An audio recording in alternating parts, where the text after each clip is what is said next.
The smaller boy's fingers were blue. That was the first thing Eliza Mercer noticed when she stepped off the stagecoach into the bitter Wyoming wind. Not the empty platform where her future husband should have stood.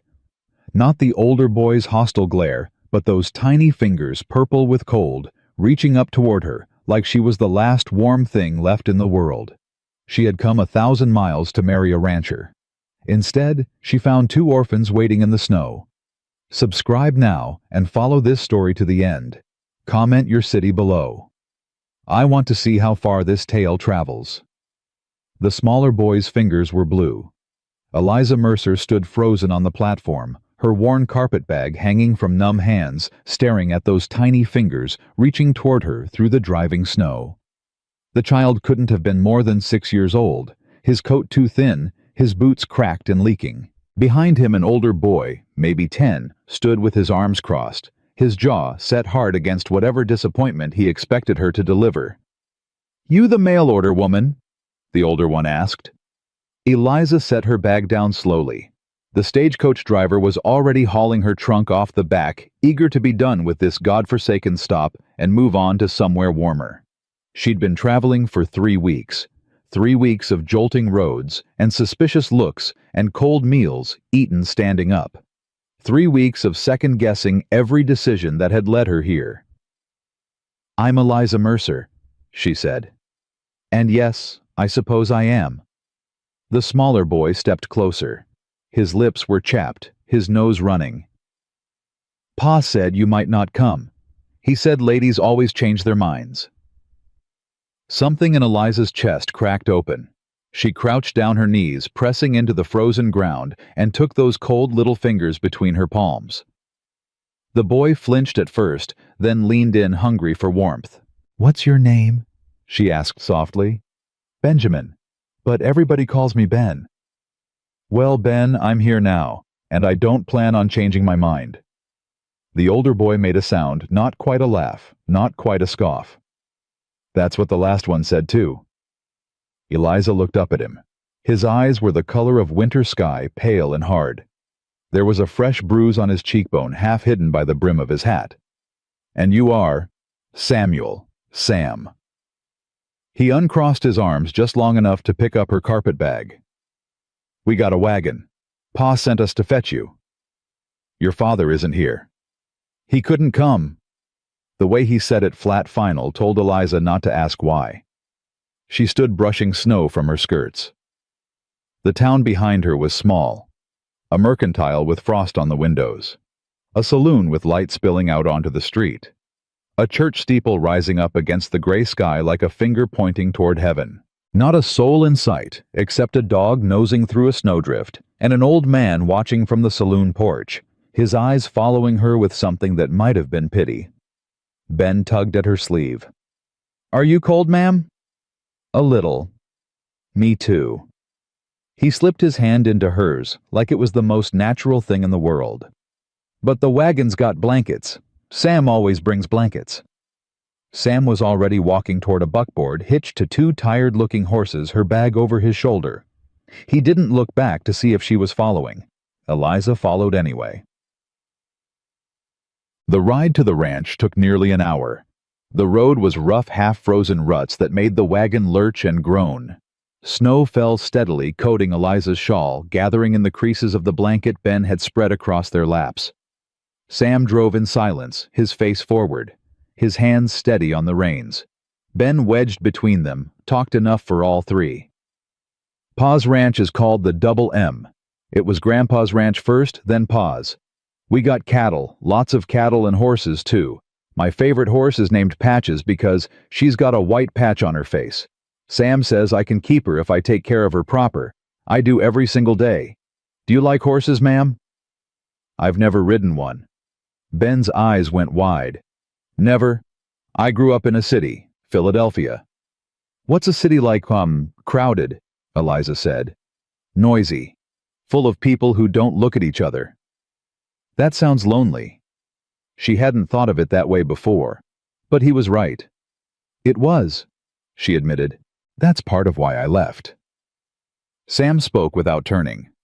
"What's the other part?" Eliza hesitated. She could feel both boys waiting, Ben openly curious, Sam pretending not to care. "I was married once," she said carefully. "My husband died 3 years ago. Fever took him. After that, there wasn't much left for me there." Ben's hand tightened on hers. "Our ma died too. 2 winters back. She got real sick and then one morning she just—" His voice wobbled. "She just didn't wake up. I'm sorry, Ben. Pa don't like to talk about it. Sam neither." Ben glanced at his brother. "But I remember her. She smelled like bread. She used to sing when she washed the dishes." Sam's jaw tightened. "Tommy, what I'm just telling her. She don't need to hear about Ma." The words came out harsh, and Ben went quiet, shrinking into the blanket. Eliza watched Sam's profile, the rigid line of his spine, the way his hands gripped the reins too tight. "It's all right to remember her," Eliza said softly. "Remembering isn't the same as hurting." Sam didn't answer, but after a moment, his shoulders dropped a fraction, and some of the tension bled out of his grip. They rode the rest of the way in silence.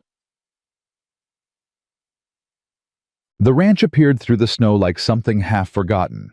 A low house with a sagging porch, a barn that needed paint, a corral where a few horses stood huddled against the wind. Beyond it, Eliza could see nothing but white. Miles and miles of white stretching out toward a horizon she couldn't find. A man stood by the corral fence. He didn't turn when the wagon approached, didn't move at all, just stood there with his back to them, one hand resting on the top rail, snow gathering on his shoulders like he'd been standing there for hours. Sam pulled the wagon to a stop. "Pa, we got her." The man turned. Caleb Morrison had a face that had been carved by weather and war. Lines around his eyes, a scar running from his left temple down to his jaw white against wind-burned skin. His hair was dark shot through with gray, and his eyes, when they finally met hers, were the color of smoke. He looked at her for a long moment. She looked back. Neither of them spoke. Then Caleb took off his hat, an old gesture almost courtly, and held it against his chest. "Miss Mercer. Mr. Morrison. I wasn't sure you'd come. I'm here." The words hung between them, heavy with everything they weren't saying.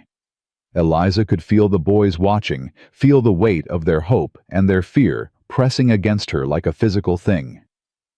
Caleb cleared his throat. "Boys, help Miss Mercer with her things. Show her to the spare room." "Yes, sir." Sam jumped down from the wagon, suddenly all business, but Ben grabbed Eliza's hand first. His small fingers still cold despite the blanket. "Come on, I'll show you everything." She let him lead her toward the house. At the door she looked back once. Caleb was still standing by the corral, his hat in his hands, watching her go. And the expression on his face, she couldn't read it. Couldn't tell if it was relief or regret or something else entirely. The house was small but clean. That surprised her. She'd expected bachelor squalor, dirty dishes, clothes on the floor, the particular neglect of a household without a woman's hand. But someone had swept the floors recently. Someone had hung the curtains straight and wiped the dust from the windowsills. Ben pulled her down the hallway. "This is the kitchen. That's where Pa sleeps. That's me and Sam's room. And this—" He pushed open a door at the end of the hall. "This is yours." The room was simple. A narrow bed with a faded quilt, a washstand with a chipped basin, a window that looked out over the eastern pasture, or would when the snow wasn't falling so thick. "It was Ma's sewing room," Ben said quietly. "Before." Eliza set her carpet bag on the bed. "It's lovely. Pa cleaned it himself. Took him all day." Ben perched on the edge of the mattress, watching her unpack. "He wanted it to be nice for you." "That was kind of him." "Pa's always kind. He just don't show it much." Ben paused. "Are you really going to stay?" Eliza turned to face him. His eyes were so wide, so hopeful, so terrified of hoping. "I'm going to try Ben." "The other lady didn't stay. She came last spring and she took one look at the place and got right back on the stagecoach." Pa was real quiet after that, for a long time. Eliza's throat tightened. What was wrong with the place? I don't know. Sam says she was a fancy lady from back east. He says she expected something different. Ben picked at a loose thread on the quilt. We ain't fancy, but we're good. Ain't that enough? She sat down beside him on the bed, took his cold hands between hers again.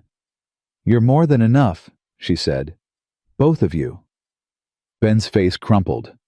For a moment she thought he might cry, but he just leaned into her side, his thin shoulder pressing against hers, and let out a breath that sounded like he'd been holding it for a very long time. That night, Eliza cooked her first meal in the Morrison kitchen. She found the pantry half empty, some dried beans, a bit of salt pork, a few potatoes going soft in a basket. Not much for 4 people, but she'd worked with less in the boarding houses back east. She set the beans to soaking, fried the salt pork with onions she found hanging in the root cellar, and made do. When she called them to the table, all 3 of them, Caleb and his sons, sat down with the careful movements of people who weren't used to this, to someone taking care of them. Caleb said grace, his voice low and rough, and then they ate in silence. Eliza watched them. The way Sam cut Ben's meat without being asked. The way Ben kept glancing at her between bites like he was making sure she was still real. The way Caleb's hands, scarred and calloused, held his fork too carefully like he was afraid of breaking something. This is good, Caleb said finally. Thank you. More silence. Then Ben piped up. Pa, can Miss Eliza stay forever? Caleb's fork paused halfway to his mouth. Sam went still. Eliza felt all their eyes on her waiting. That's Miss Eliza's decision, Caleb said carefully. But do you want her to, Ben? It's a fair question. Eliza set down her own fork. I came here to marry your father, Ben. That was the agreement. But marriage is a serious thing. We need time to know each other first, to see if this is right for everyone. How much time? I don't know. Enough. Ben considered this. What if you don't like us? I already like you. What if Pa don't like you? Caleb made a sound that might have been a cough or a laugh. Ben, that's enough questions for one supper. But Pa, enough. Ben subsided, but he shot Eliza a look that clearly said they'd continue this conversation later. After supper, Sam disappeared to the barn for evening chores, and Ben dragged Eliza to his room to show her his treasures, a collection of interesting rocks, a bird's nest he'd found last summer, a wooden horse his grandfather had carved before he was born. Pa made me a box for my things, he said, pointing to a rough wooden chest under the window. He ain't good at carving like Grandpa was, but he tried. Eliza ran her fingers over the box's lid. The joints were uneven, the wood rough in places, but someone had sanded it smooth where small hands would touch. He loves you very much, she said. I know. Ben yawned hugely. Ma used to tuck me in every night. She'd sit on the bed and tell me stories till I fell asleep. After she died, Pa tried, but he don't know any stories. He just sits there looking sad. Would you like me to tuck you in tonight? Ben's face lit up. Would you, if you want? I want. He scrambled into bed, pulling the covers up to his chin. Miss Eliza. Yes? I'm glad you came. She smoothed the hair back from his forehead. It was thick and dark like his father's, and badly in need of a cut. I'm glad I came too, Ben. She sat with him until his eyes grew heavy and his breathing slowed, and then she sat a while longer watching the snow fall past the window and wondering what exactly she had gotten herself into. She was leaving Ben's room when she nearly collided with Caleb in the hallway. He stepped back quickly, his hands coming up like he was warding something off. Sorry, I was just... It's all right. They stood there in the dim light, close enough that she could smell the cold on him, the leather and wood smoke, and something else. Something that might have been exhaustion. You tucked him in, Caleb said. He asked me to. You didn't have to. I wanted to. He studied her face like he was trying to work out a puzzle. Why? Because he needed it. Because someone should. Something shifted in Caleb's expression. That hard mask he wore cracked just for a moment, and underneath she glimpsed something raw, something wounded. His mother used to do that, he said quietly. Every night. After she died, I tried, but... He stopped, shook his head. I ain't good at that part, the soft parts. You're good at other parts. Am I? The boys are fed, clothed. The house is clean. That takes work. Any fool can keep a house clean. Not any fool, Eliza said. Not when they're also running a ranch alone. Not when they're grieving. Caleb went very still. I ain't grieving, he said. Margaret's been gone 2 years. Grief doesn't follow a schedule, Mr. Morrison. He flinched at that.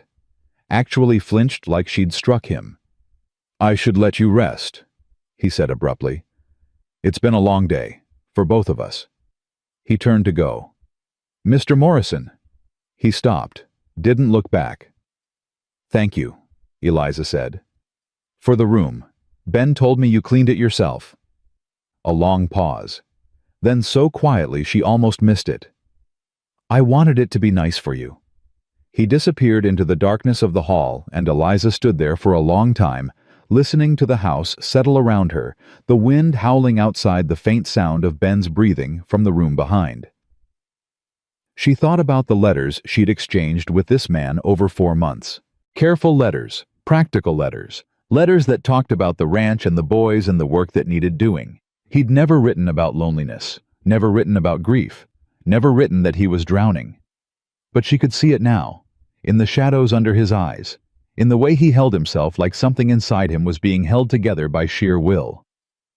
In the way his sons looked at him with love, yes, but also with worry.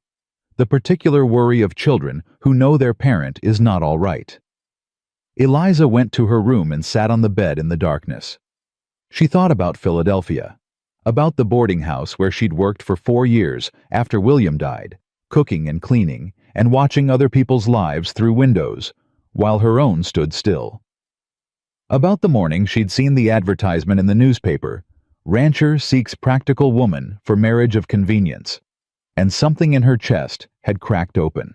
She'd written the first letter that same night. She'd told herself it was practical, a fresh start, a chance to be useful, to be needed, to build something instead of just surviving. But sitting here now in this cold room at the end of the world, she admitted the truth. She'd come here because she was dying of loneliness. And maybe Caleb Morrison was too. The next morning, Eliza woke before dawn. The house was cold. The fire in the main room burned down to embers. She rebuilt it quickly, then went to the kitchen to start breakfast. By the time the first gray light crept through the windows, she had coffee brewing and biscuits in the oven. Ben appeared first, still in his nightshirt, his hair sticking up in all directions. You're still here, he said. I told you I would be. I know, but I had to check. He climbed onto a chair at the table and watched her work, peppering her with questions. What was she making? Where did she learn to cook? Did she know any songs? Could she teach him to read better? Pa tried to teach him, but Pa got frustrated sometimes, and Sam said he was too stupid to learn. But he wasn't stupid, was he? You're not stupid, Eliza said firmly. Reading takes practice, that's all. Will you practice with me? If your father allows it. He will. Pa wants us to learn. He just don't have time to teach us proper. Sam came in, then already dressed, his face red from the cold. He'd been to the barn, Eliza guessed, doing chores his father should have been able to do. Pa says he'll be in for breakfast, Sam said. He's finishing up with the sick calf. Sick calf? Born wrong. Pa don't think she'll make it, but he's trying. There was something in Sam's voice, resignation maybe, or just the weariness of someone who'd seen too many things not make it. Eliza set a plate of biscuits on the table. Sit down. Eat something. Sam hesitated, then sat. He ate quickly, efficiently, like someone who'd learned not to waste time on meals. These are good, he said finally grudgingly. Thank you. Better than Pa's. I heard that. Caleb appeared in the doorway, stamping snow from his boots. There was blood on his sleeve, the calf Eliza guessed, and exhaustion carved into every line of his face. The calf? She asked. Didn't make it. He sat down heavily, reaching for a biscuit. Lost cause from the start, but I had to try. Ben's face fell. I wanted to name her. I know, son. I'm sorry. They ate in silence after that, but it was a different silence than the night before, less wary, more weary. The silence of people who'd shared a loss, however small. After breakfast, Caleb pushed back from the table. Sam and I got to ride the north fence line today. Check for breaks before the next storm comes through. When will you be back? Late. Maybe not till after dark. He paused, his hand on the door frame. Will you be all right here with Ben? We'll be fine. He nodded. Then, almost as an afterthought, there's more beans in the cellar, and some preserved peaches if you can find them. Margaret put them up the summer before. He stopped, swallowed. They should still be good. I'll find them. He left without another word. Eliza watched him go, then turned to find Ben watching her. Pa don't talk about Ma much, he said, but he kept all her peaches. Won't let nobody touch them. Maybe he'll let me. Maybe. Ben slid off his chair. Miss Eliza. Yes. Pa's real tired. He don't sleep good. I hear him walking around at night sometimes, and when I look through the crack in my door, he's just sitting in his chair staring at nothing. Eliza's heart clenched. Grown-ups carry heavy things sometimes, Ben. Things they can't put down even when they want to. Can you help him put them down? Such a simple question, such an impossible answer. I can try, she said. That's all any of us can do. The day passed slowly. Eliza cleaned, mended, found the preserved peaches buried in the back of the root cellar, dust-covered but intact. She stood there for a long moment, holding one of the jars, thinking about the woman who'd put them up. Margaret Morrison, who had sung while she washed the dishes, who had tucked her boys in every night, who had loved this man and this land enough to spend her summer afternoons preserving peaches for winters she wouldn't live to see. I'll take care of them, Eliza whispered to the empty cellar. I promise. She didn't know if she was talking to Margaret or to herself. That afternoon she sat with Ben at the kitchen table and worked on his reading. He was behind, far behind, but eager, so eager it broke her heart. He sounded out words with fierce concentration, his small finger tracing each letter. C-A-T, cat. Perfect. H-O-R-S-E, horse. Exactly right. He beamed up at her, and for a moment, she saw it, the ghost of the boy he could have been, should have been, if his mother hadn't died and his world hadn't cracked in two.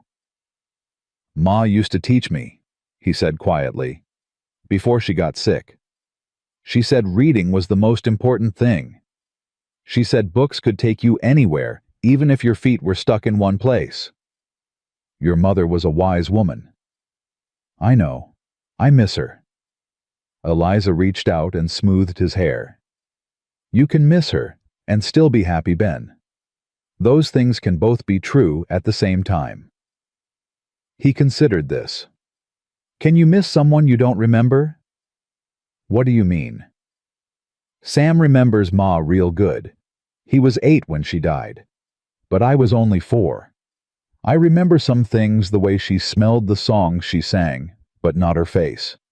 Not really. His voice dropped. Sometimes I'm scared I'll forget everything, and then it'll be like she was never real at all. She was real. She's real. Every time you think about her, every time you tell a story about her, every time you eat one of her peaches. Eliza took his hands. The people we love don't disappear, Ben. They live on in us, in the things they taught us, the love they gave us. That never goes away. Ben's eyes filled with tears. I wish you'd come sooner, he whispered. And Eliza, who had promised herself she wouldn't get too attached too fast, felt something in her heart crack wide open. Caleb and Sam returned well after dark. Eliza heard the horses first, then Boots on the porch. She'd kept supper warm, the preserved peaches stewed with a little sugar alongside the last of the salt pork, and a fresh batch of cornbread. When Caleb came through the door, he stopped dead. "Is that—" He stared at the table. "Are those Margaret's peaches?" "I hope you don't mind," Ben said. "No." His voice was rough. "No, I don't mind. I just—" He sat down heavily, still staring at the jar. "I couldn't bring myself to open them. Seemed like once they were gone, she'd be gone too." "She's not in the peaches, Mr. Morrison." "I know that. She's in your sons, in this house, in you." He looked up at her then, and his eyes were bright with something he was fighting hard to control. "You've been here one day," he said. "How do you already understand more than I do?" "I don't understand anything. I'm just—" She hesitated. "I'm just willing to try." Sam slid into his chair, eyeing the food. "We gonna eat, or we gonna talk?" Ben giggled, and the tension broke. They ate together. And this time, there was conversation, stilted at first, awkward, but conversation. Sam talked about the fence line. Ben talked about his reading lesson. Caleb asked questions actually asked and listened to the answers. And Eliza watched them become slowly, carefully something that might someday be a family. After the boys were in bed, she found Caleb on the porch despite the cold. "You'll freeze out here," she said. "I'm used to it." She sat down beside him anyway. The snow had stopped falling, and the sky had cleared. Stars blazed overhead, more stars than Eliza had ever seen in her life. "It's beautiful," she said. "It is." They sat in silence for a while. Then Caleb spoke, his voice low. "The ranch is in trouble, Miss Mercer." Eliza's heart stuttered. "What kind of trouble?" "The kind that don't go away with wishing." He stared out at the dark horizon. "I got debts. Bad ones. The drought 2 years back killed half my herd, and I had to borrow to rebuild. Bank payments due in 3 months, and I—" He stopped, started again. "I ain't got it. Not even close." Eliza felt the cold seep into her bones. "Why didn't you tell me this before? Would you have come?" "I don't know." "That's why." He turned to look at her, and his eyes were hollow. "I needed help. The boys needed a mother. Those things are true whether I'm rich or poor, but I should have told you. I should have given you the choice." "You're telling me now." "I am."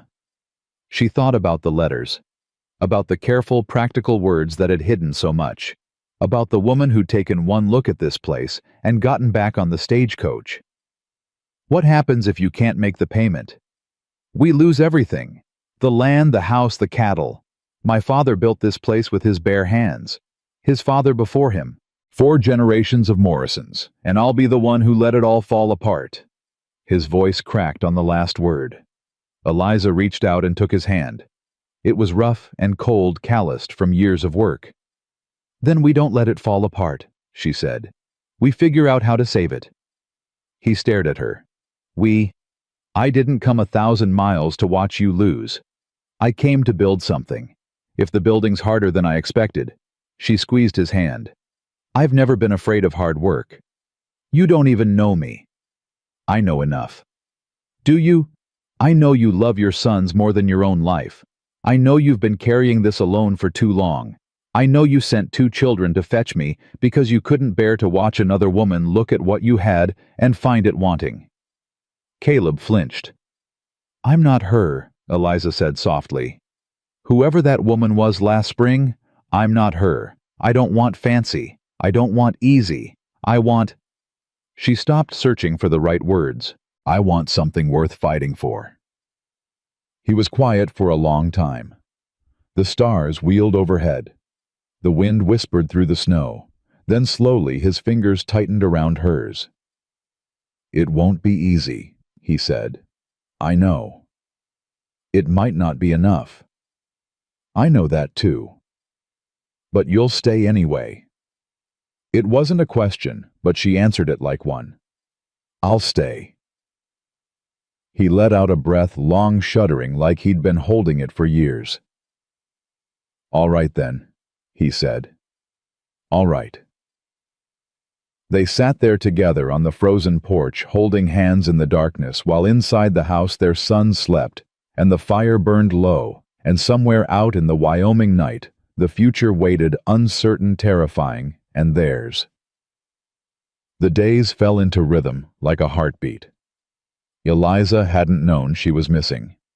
She woke before dawn every morning, stoking the fire, starting coffee, setting biscuits to bake, while the house still slept. By the time Caleb and Sam came in from early chores, breakfast was waiting. By the time Ben stumbled out of bed, rubbing sleep from his eyes, there was warm food and a warm kitchen, and someone who smiled when she saw him. You don't have to do all this, Caleb said one morning, watching her scrub the cast-iron skillet. We managed fine before. You managed. That's not the same as fine. He didn't argue. Couldn't really. She'd seen the state of their clothes when she arrived, buttons missing seams, splitting hems dragging. She'd found the mending pile stuffed in a basket in the corner of the main room, untouched for what looked like months. I ain't good at the soft parts, he'd told her that first night. She was starting to understand what he meant. 2 weeks in, Eliza had established her territory. The kitchen was hers. The mending was hers. Ben's reading lessons every afternoon at the table while Sam and Caleb worked outside. The tucking in at night, the stories she made up because Ben asked for them, the way his small hand reached for hers in the darkness. Tell me about the princess again, he'd whisper. Which princess? The one who crossed the ocean to find her family. So she'd tell him. About a princess who left everything she knew to travel to a strange land, who found 2 princes waiting for her, who learned that family wasn't about blood, but about choice. Ben always fell asleep smiling. Sam was harder. He watched her with those pale, wary eyes, looking for cracks, waiting for her to fail. He was polite barely, but distant. He didn't ask her questions, didn't seek her out. When she served him meals, he said thank you and nothing else. He don't trust easy, Caleb said one evening when Sam had gone to bed early without a word. Not since his ma. He was close to her. He was her shadow, followed her everywhere, helped her with everything. When she got sick, Caleb's jaw tightened. He tried to take care of her, 8 years old, trying to do what I couldn't. When she died, something in him closed up. Ain't opened since. He'll come around. You sound sure. I'm not, but I'm patient. Caleb looked at her with something like wonder. You're something else, Eliza Mercer. It was the first time he'd used her first name without the miss in front of it. She pretended it didn't make her heart skip. The first real test came 3 weeks after her arrival. Caleb had ridden to town for supplies, leaving Sam in charge of the morning chores. Eliza was kneading bread when she heard the scream. Ben. She was out the door before she knew she was moving flour still on her hands, her shawl forgotten. The cold hit her like a wall, but she didn't stop. Ben's screams were coming from the barn. She found him on the ground outside the corral, clutching his arm, his face white with pain. Sam was already there, kneeling beside him. What happened? Horse spooked. Sam's voice was tight. Threw him against the fence. Let me see. Eliza crouched down gently, taking Ben's arm. He whimpered, but let her look. The angle was wrong. She'd seen enough broken bones in the boarding houses to know. It's broken, she said. I know. Sam's face was pale too. We gotta set it. Can you do that? I seen Pa do it once, on a calf. Ben let out a sob. I ain't a calf. Hush, sweetheart. Eliza smoothed his hair with her clean hand. Sam, can you ride to town, fetch the doctor? Take too long, storm's coming, if we don't set it now. He was right. She could feel it in the air, that heavy pressure that meant snow. All right. She took a breath. Tell me what to do. They carried Ben inside between them, laid him on the kitchen table. Eliza found whiskey in Caleb's room medicinal, she told herself, and made Ben take a swallow. He coughed and sputtered, but some of the tension left his small body. "This is gonna hurt," Sam said. "You got to hold him down."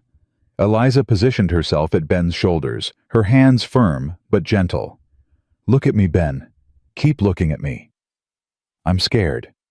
"I know, me too. But Sam's going to fix it, and then it'll feel better, I promise." She nodded at Sam.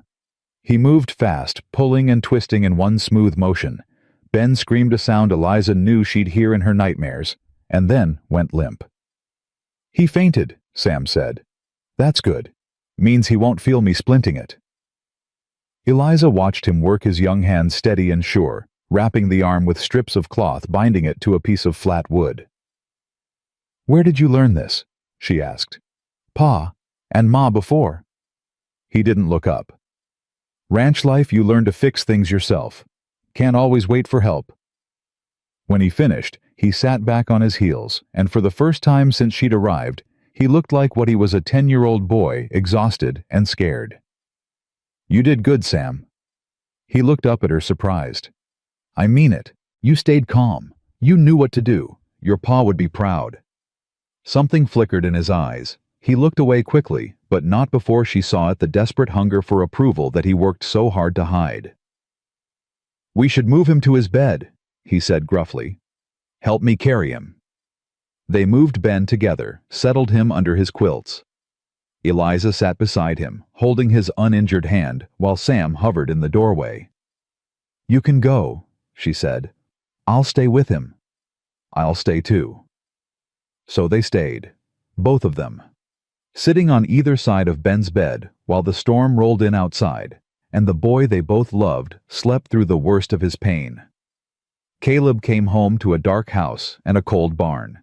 He burst through the door like a man expecting the worst, snow in his hair, fear in his eyes.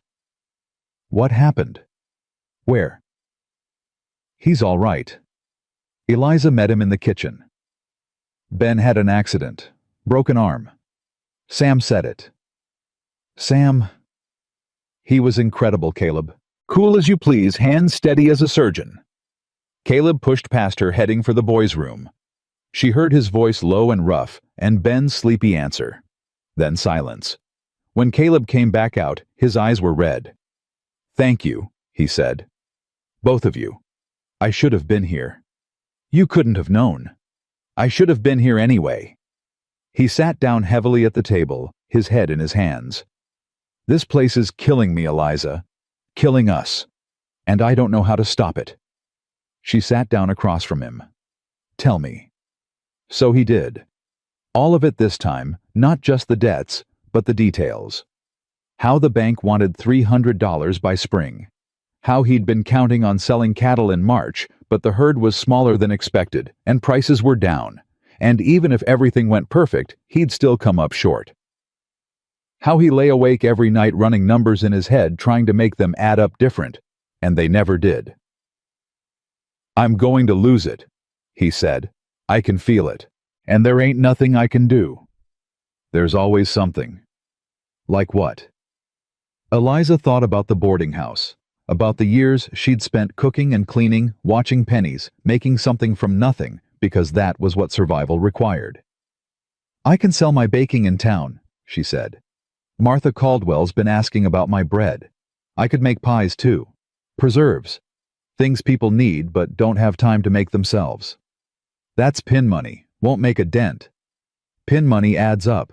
And maybe," she hesitated, "maybe there's other work. Sewing, laundry, women's work that men don't think about but pays steady." Caleb looked at her like she'd grown a second head. "You do that taking washing to save a ranch that ain't even yours." "It could be mine. That's why I'm here, isn't it?" He stared at her for a long moment. Then slowly he reached across the table and took her hand. "Eliza Mercer," he said. "You are the strangest woman I ever met." "Is that a compliment?" "Might be." His thumb brushed across her knuckles. "Might just be." The storm lasted 3 days. They spent it huddled together in the house, all four of them, while the wind howled and the snow piled up against the windows. Ben recovered quickly, as children do, and was soon demanding entertainment. Eliza taught them card games she'd learned in Philadelphia. Caleb told stories about his father, about the early days of the ranch. Sam even contributed reluctantly at first, then with growing enthusiasm. "Tell about the time Grandpa fought the bear," Ben begged. "That's just a tall tale," Sam said, but he was almost smiling. "Tell it anyway." So Sam told it, his voice taking on a cadence Eliza hadn't heard before, the rhythm of a born storyteller. She watched Caleb watching his son, saw the pride and the pain mingled in his face. On the second night, after the boys were asleep, Caleb found her by the fire. "Can't sleep?" she asked. "Never can during storms." He sat down beside her, close enough that their shoulders almost touched. "Bad memories." "Of what?" "Margaret died during a storm like this." His voice was flat. "February 2 years ago. She'd been sick for weeks, but we thought—" He stopped. "Don't matter what we thought. She went in the night while the wind was blowing. I woke up and she was cold beside me." Eliza didn't say anything. Some griefs were too big for words. "I couldn't bury her for 3 days," Caleb continued. "Ground was frozen solid. So I wrapped her in her favorite quilt and put her in the barn, and every morning and every night I'd go out there and sit with her and tell her I was sorry." "Sorry for what?" "For not being enough, for not saving her, for—" His voice cracked. "For being relieved, God help me. She suffered so much at the end. And when it was over, there was this horrible moment when I felt relieved. What kind of man feels relieved when his wife dies? A man who loved her. A man who couldn't stand to watch her hurt anymore." Caleb turned to look at her, and there were tears on his face. Real tears, the kind he probably hadn't shed since the day he buried Margaret in the frozen ground. "I ain't cried since she died," he said. "Not once." "Maybe you needed to." "Maybe I did." They sat there in the firelight while he wept, and Eliza didn't try to comfort him with words. She just put her hand on his and let him grieve. When the storm broke, so did something else. Sam came to breakfast on the 4th day and sat down in his usual place. But instead of eating in silence, he looked up at Eliza and said, "Thank you for staying with Ben when he was hurt." Eliza nearly dropped the coffee pot. "You're welcome, Sam. And for—" He struggled with the words. "For what you said, about Pa being proud of me. He is proud of you. He tells me so all the time." Sam's eyes went wide. "He does, every day. He says you work harder than any man he's ever known, that you've got your mother's steady hands and your grandfather's stubborn streak." The boy's face transformed. Just for a moment, the hard mask slipped, and underneath was the child he still was desperate for his father's approval, starving for it. "He never tells me that," Sam said quietly. "Then I'll keep telling you for him, until he learns to say it himself." From that day forward, Sam was different. Not warm exactly, that would take time, but thawed. He started asking her questions at meals, started bringing her firewood without being asked, started calling her Miss Eliza instead of just ma'am. It wasn't much, but it was something. The trip to town came sooner than Eliza expected. "Martha Caldwell's having her monthly gathering," Caleb announced at breakfast one morning. "The women expect you." "Do they?" "Word travels fast out here. Everyone knows about the mail-order bride at the Morrison Ranch. They'll want to look you over." Eliza's stomach nodded. "Lovely. You don't have to go, but if you don't, they'll talk. They'll talk either way." "True." Caleb almost smiled. "But at least this way you can control the story." So she went. Caleb drove her himself, which raised eyebrows before they even reached the Caldwell house. Sam and Ben stayed home, Sam promising to watch over his brother with the same gravity he might have promised to guard a fortress. Martha Caldwell's house was the nicest in the county. Real glass windows, actual wallpaper, a porch that didn't sag. Eliza climbed the steps feeling like she was walking into a lion's den. She wasn't wrong. There were 8 women in Martha's parlor perched on chairs and settees like birds on a wire. All of them turned when Eliza walked in. All of them smiled, but only some of the smiles reached their eyes. "Mrs. Morrison," Martha said warmly, "we're so glad you could come." "Miss Mercer, actually. We haven't married yet." A ripple went through the room. Martha's smile flickered. "Of course. Miss Mercer, please sit down." Eliza sat. Accepted tea she didn't want. Felt every eye in the room cataloging her dress too plain, her hair too simple, her hands too rough. "So," a sharp-faced woman said, "you're the one who answered Caleb Morrison's advertisement." "I am." "Brave of you. The last one didn't last a day." "So I've heard." "I'm Prudence Hawkins." The woman extended her hand with the air of someone conferring a favor. "My husband owns the bank." Eliza's blood went cold. "How nice for you." "It's a responsibility, really. So many families depend on us." Prudence's eyes glittered. "The Morrisons, for instance. I do hope Caleb's managing all right out there. It's been such a struggle for him since poor Margaret passed." "He's managing fine." "Is he?" "That's not what I've heard." Prudence leaned forward, her voice dropping to a conspiratorial whisper, loud enough for everyone to hear. "I've heard the ranch is mortgaged to the hilt, that the bank payment's coming due and he hasn't got a prayer of meeting it, that he's one bad month away from losing everything his family built." The room went silent. Eliza set down her teacup with a deliberate click. "What I hear, Mrs. Hawkins, is a woman who knows far too much about other people's business and far too little about minding her own." Someone gasped. Prudence's face flushed red. "I beg your pardon." "You should. You should beg Caleb Morrison's pardon too for spreading rumors about a man who's done nothing but work himself to the bone trying to provide for his children. But I don't expect you will." Eliza stood. "Thank you for the tea, Mrs. Caldwell. It's been enlightening." She walked out with her head high and her heart pounding. She was halfway down the porch steps when she heard footsteps behind her. "Miss Mercer, wait." It was Martha Caldwell, her kind face creased with concern. "I'm sorry about Prudence. She's got a mean streak a mile wide, always has. Her husband's been after the Morrison land for years, and she likes to needle." She was telling the truth, wasn't she? About the debts. Martha hesitated, then nodded. "Caleb's situation is difficult. The whole county knows it. But that doesn't mean you have to run." "I'm not running."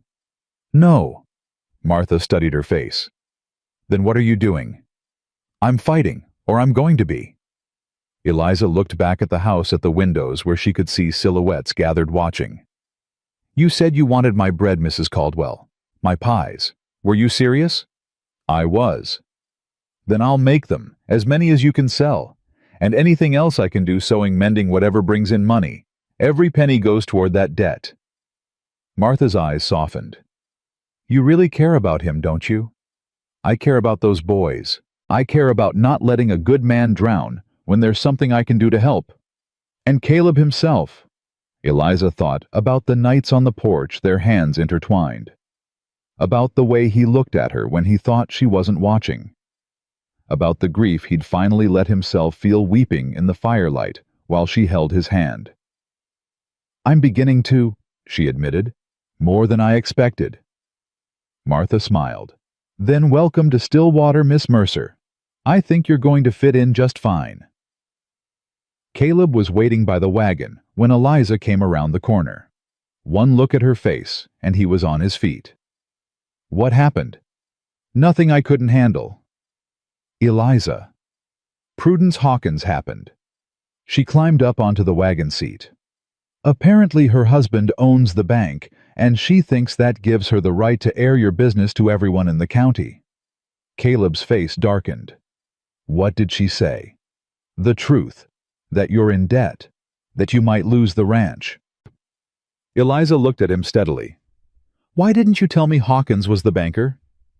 Didn't think it mattered. It matters. Everything matters. I can't help you if I don't know what I'm fighting. Caleb climbed up beside her, took the reins. For a long moment, he just sat there staring at the horses. Hawkins has been after this land since my father's time, he said finally. He made an offer to buy it outright about 5 years back. Pa told him to go to hell. After Pa died, he made the same offer to me. I told him the same thing. And now he owns my mortgage, and he's been waiting real patient for me to default so he can take what he couldn't buy. Caleb's jaw tightened. His wife spreading rumors about my finances ain't gossip. It's strategy. Make sure nobody in town will extend me credit. Nobody will do business with me. Nobody will help. Isolate me until I break. Eliza felt a cold anger settle in her chest. Then we don't break. I told you before, Caleb.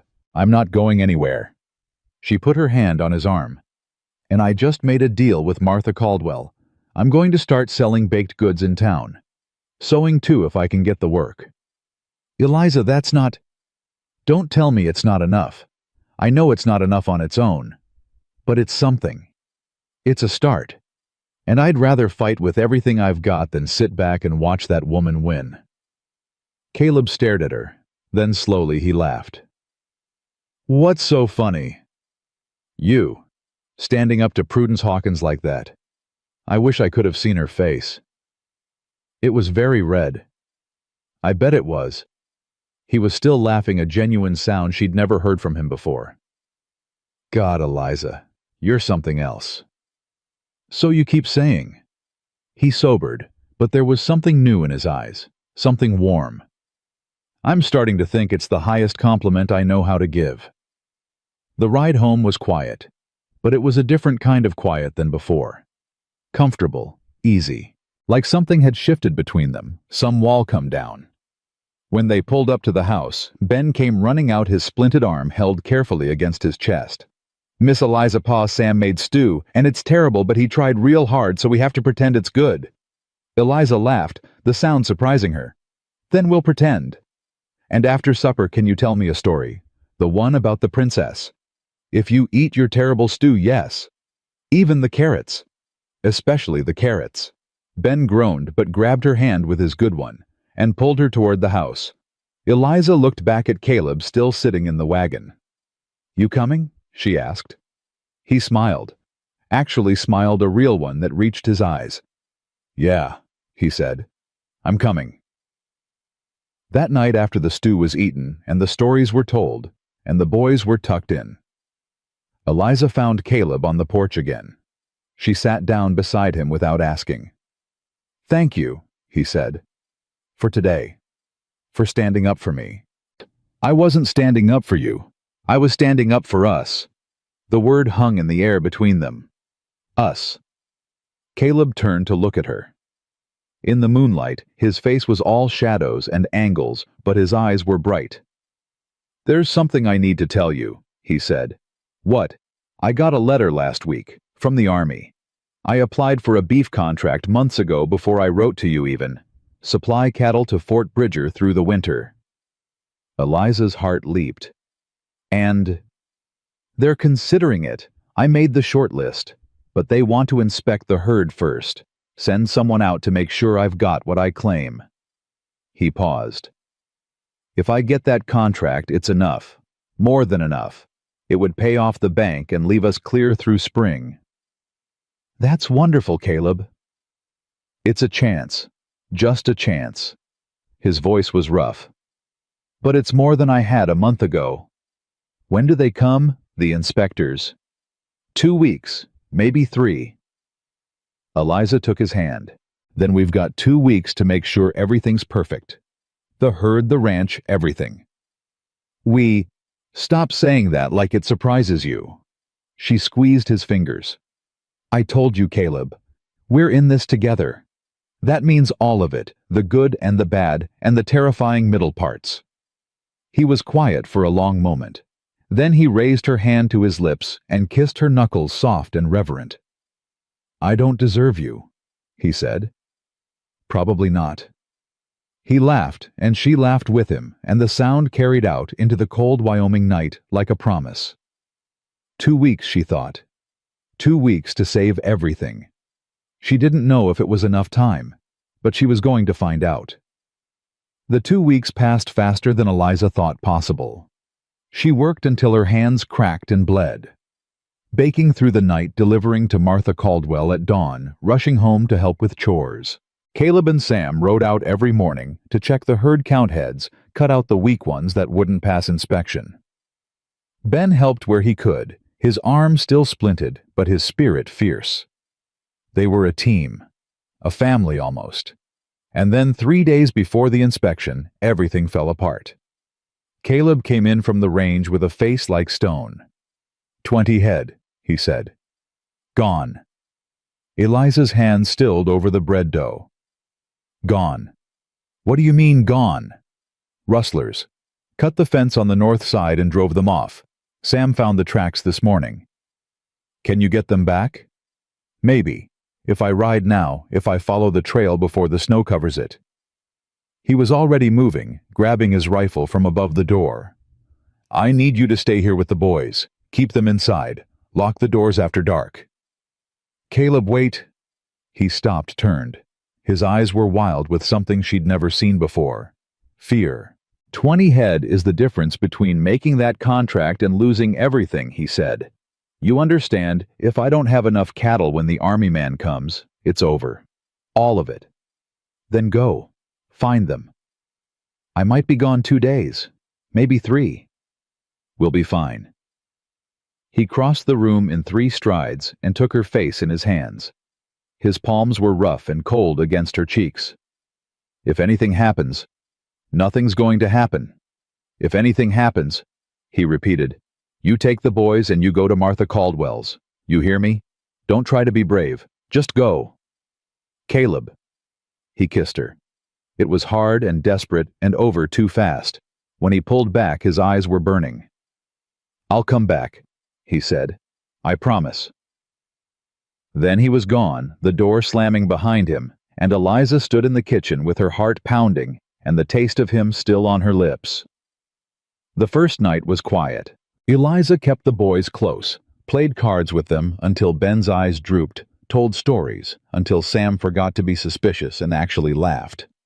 She tucked them in together in the same bed, ignoring Sam's protests that he was too old for that. Just for tonight, she said. Keep your brother warm. Sam grumbled, but pulled Ben close anyway. Eliza didn't sleep. She sat by the fire with Caleb's rifle across her knees, listening to the wind and the creak of the house and the distant howl of wolves somewhere out in the darkness. She thought about the kiss. She thought about what it meant. She thought about what would happen if Caleb didn't come back. The second night they came. Eliza heard the horses' first hoofbeats, multiple, coming fast up the road. She was on her feet before she knew she was moving, rifle in hand, heart in her throat. Sam, she hissed. Wake up. Get your brother. Go to the root cellar and don't come out until I say. Sam appeared in the doorway, his face pale, but his jaw set. I ain't hiding. Yes, you are. You're protecting Ben. But, Sam Morrison, you do as I say. Now. Something in her voice must have convinced him. He grabbed Ben, still half asleep, and disappeared toward the back of the house. Eliza moved to the window. 3 riders. She could see them in the moonlight, just shapes against the snow. They stopped at the edge of the yard, and one of them dismounted. The knock when it came was almost polite. Eliza opened the door with the rifle raised. Evening, Miss Mercer. Prudence Hawkins's husband stood on the porch, his smile wide and cold. Behind him, 2 men she didn't recognize sat on their horses watching. Mr. Hawkins, it's late for a social call. This ain't social. He pushed past her into the house, his boots tracking snow across the clean floor. Where's Morrison? Not here. I can see that. Where? Eliza kept the rifle steady. That's not your business. Hawkins turned to face her. He was a big man, soft around the middle, but with hard eyes. The kind of man who'd never been told no in his life. Everything on this ranch is my business, Miss Mercer. I hold the mortgage. That makes me, in a manner of speaking, the real owner. The payment isn't due yet. No, it ain't. But I got a right to inspect my collateral. Make sure Morrison ain't running down the property. He smiled again. Or selling off cattle he don't have the right to sell. Eliza's blood went cold. I don't know what you're talking about. Don't you? 20 head went missing 2 nights ago.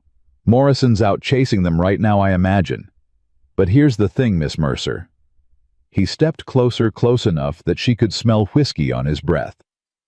Them cattle were supposed to be part of an army contract. A contract Morrison applied for without disclosing his outstanding debts. That's fraud. That's a lie. Is it I got papers that say different? Papers that say Morrison's been misrepresenting his assets, hiding his debts, trying to cheat the United States government out of good money. Hawkins shrugged. Now I'm a reasonable man. I don't want to see a good family destroyed over a misunderstanding. So here's what's going to happen. He pulled a document from his coat and laid it on the table. Morrison signs this, transfers the ranch to me, and I'll make all his problems go away. No fraud charges, no prison. He can take his boys and his mail-order bride and start fresh somewhere else. Eliza stared at the paper. Her hands were shaking, but she kept the rifle steady. Get out of my house. It ain't your house, Miss Mercer. It ain't even Morrison's house, not really. It belongs to the bank, to me. He tapped the paper. I'll give you 3 days. When Morrison gets back, you make him understand. This is the only offer he's gonna get. He tipped his hat, a mockery of courtesy, and walked out into the night. Eliza stood there for a long time after the hoofbeats faded, staring at the paper on the table, the rifle growing heavy in her arms. Sam appeared in the doorway. Miss Eliza! It's all right. They're gone. What did they want? She looked at him, this boy who'd already lost so much, who was trying so hard to be a man, and she couldn't lie to him. They want to take the ranch. Sam's face went white. They can't. They're trying. Pa won't let them. No, he won't. Eliza set the rifle down and crossed to where Sam stood. She put her hands on his shoulders, felt them trembling beneath her palms. And neither will I. Caleb came back on the 3rd day, just as the sun was setting. Eliza heard the horse and ran out to meet him, not caring about the cold, not caring about anything except the fact that he was alive, he was here, he was home. He swung down from the saddle and caught her in his arms. I found them, he said against her hair. All 20. Drove them into a canyon about 10 miles north. Took me 2 days to round them up. You got them back. Every last one. He pulled back, looking at her face. What's wrong? She told him everything. Hawkins, the visit, the papers, the threats. Caleb's face went from relief to rage to something cold and hard. Where are the papers? On the table. He brushed past her into the house. She followed, found him standing over the document, his hands flat on the wood, like he was holding himself back from violence. Fraud, he said quietly. He's accusing me of fraud. Is there any truth to it? Caleb looked up at her, and the hurt in his eyes cut her to the bone. You think I'm a cheat? I think I don't know everything about your situation. I think there might be things you haven't told me. She forced herself to hold his gaze. Are there... The silence stretched between them. Then Caleb sighed, the anger draining out of him like water from a cracked bucket. I didn't disclose my debts on the army application, he said. I didn't lie about them either. They didn't ask. But if Hawkins has gotten to someone, paid someone to look closer to make trouble...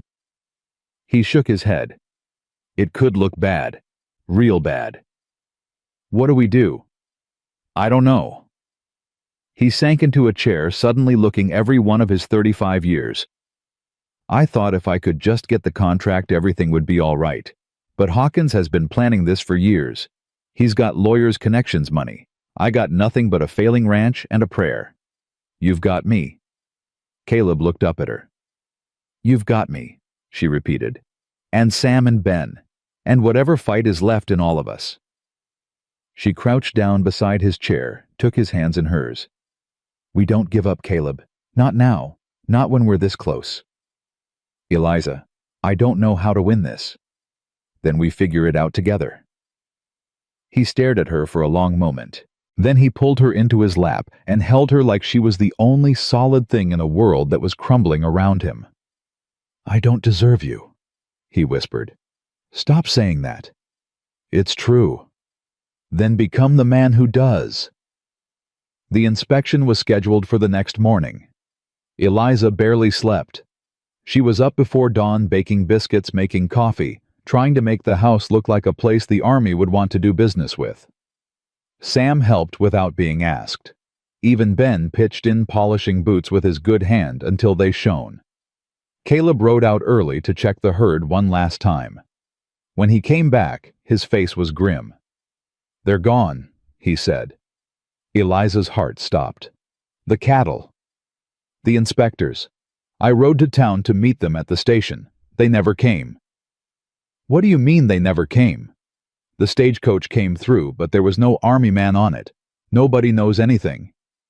He threw his hat across the room. Hawkins.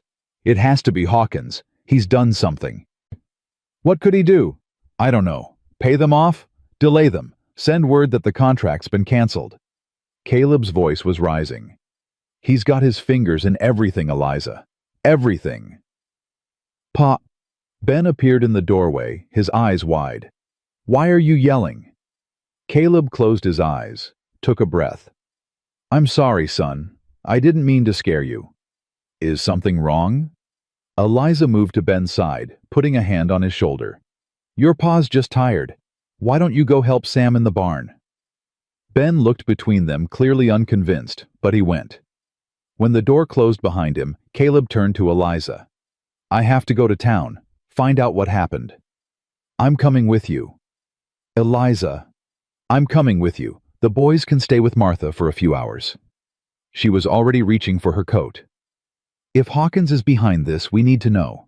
And if there's a way to fix it, we find it together. He didn't argue.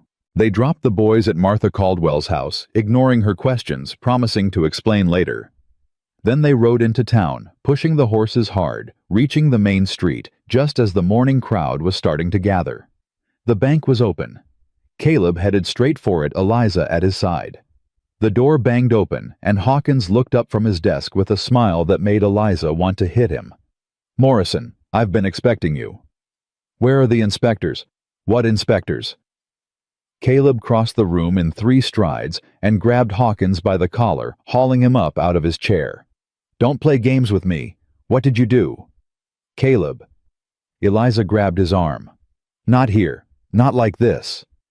People were gathering in the doorway, watching.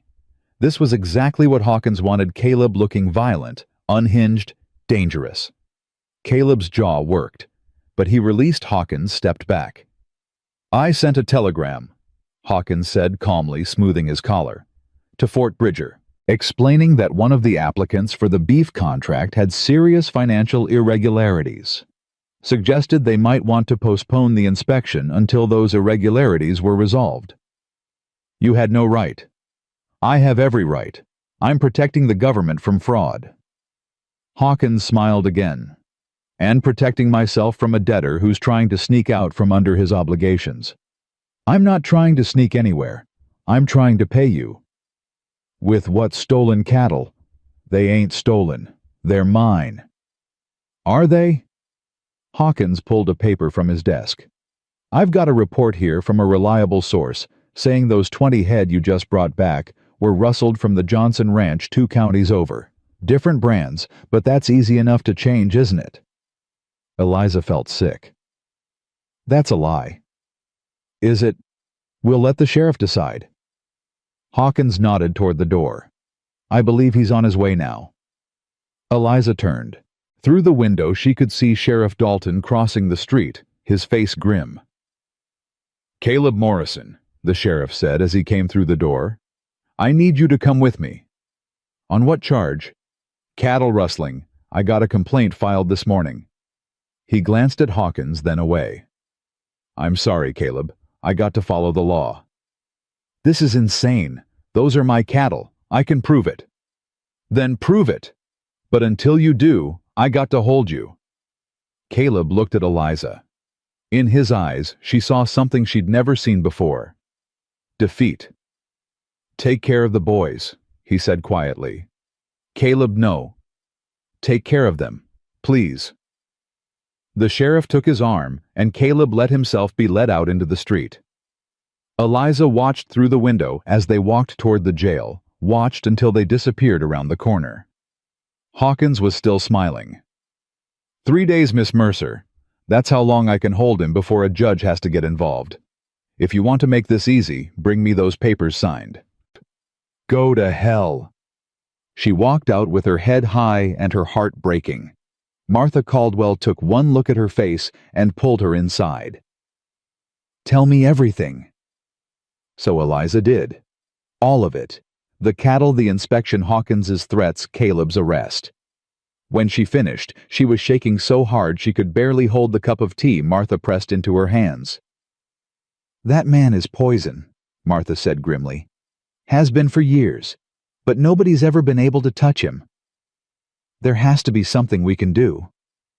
Against Hawkins, against his lawyers, his money, his connections." Martha shook her head. "I wish I could tell you different, honey, but this is his town, has been since he bought the bank 10 years ago. So we just give up? Let him take everything?"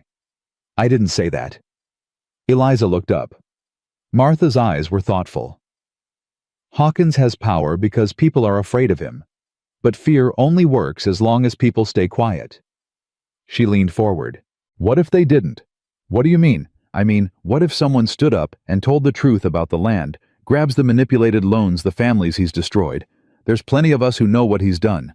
We just never had the courage to say it out loud. Would anyone listen? To me, to the other women in this town." Martha smiled, but there was steel in it. "Honey, we've been listening to each other for years. It's about time someone listened to us." That evening, Martha Caldwell called a meeting. Not the polite tea gatherings Eliza had attended before. This was something different. Women from all over the county crowded into Martha's parlor, their faces serious, their voices low. Eliza stood before them and told her story. When she finished, there was silence. Then one by one other women began to speak. Sarah Johnson, whose husband had lost their farm 3 years ago when Hawkins called in a loan early. Mary Peters, whose brother had been driven out of town after refusing to sell his land. Ruth Blackwood, whose father had died in debt because Hawkins had manipulated the interest rates. Story after story after story. Years of injustice, years of silence, all of it pouring out in Martha Caldwell's parlor, while the fire crackled and the snow fell outside. "We've been afraid for too long," Martha said when the last story was told. "We've let that man run roughshod over this town because we thought there was nothing we could do. But there's always something. There's always us." "What can we do?" someone asked. "He owns the bank. He owns half the businesses in town. He's got the sheriff in his pocket." "The sheriff answers to the law," Martha said. "And the law comes from the territorial government. If enough of us write letters, sign petitions, make noise, that could take months. Then we need something faster." Eliza spoke up, her voice stronger than she felt. "Hawkins accused Caleb of rustling cattle from the Johnson Ranch. If we can prove those cattle were always Morrison cattle, the charges fall apart. How do we prove that? Records, brand registrations, bills of sale." Eliza's mind was racing. Every rancher keeps records. If we can gather enough documentation to show Caleb's herd has always been legitimate. "I can help with that," a new voice said. Everyone turned. In the doorway stood Sam Morrison, his face pale but determined. "Sam," Eliza started. "You should be... I know where Pa keeps his records. All of them. Going back to Grandpa's time." He stepped into the room, squaring his shoulders. "If you need proof, I can find it." The room went quiet. Then Martha Caldwell smiled. "Well," she said, "I think we have ourselves a plan." They worked through the night. Sam led them to a locked chest in Caleb's bedroom, a chest Eliza had never noticed before.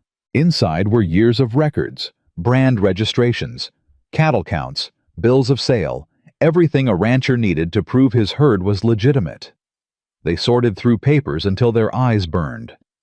Martha's husband, a quiet man who'd said little all evening, rode to 3 neighboring ranches to gather corroborating documents.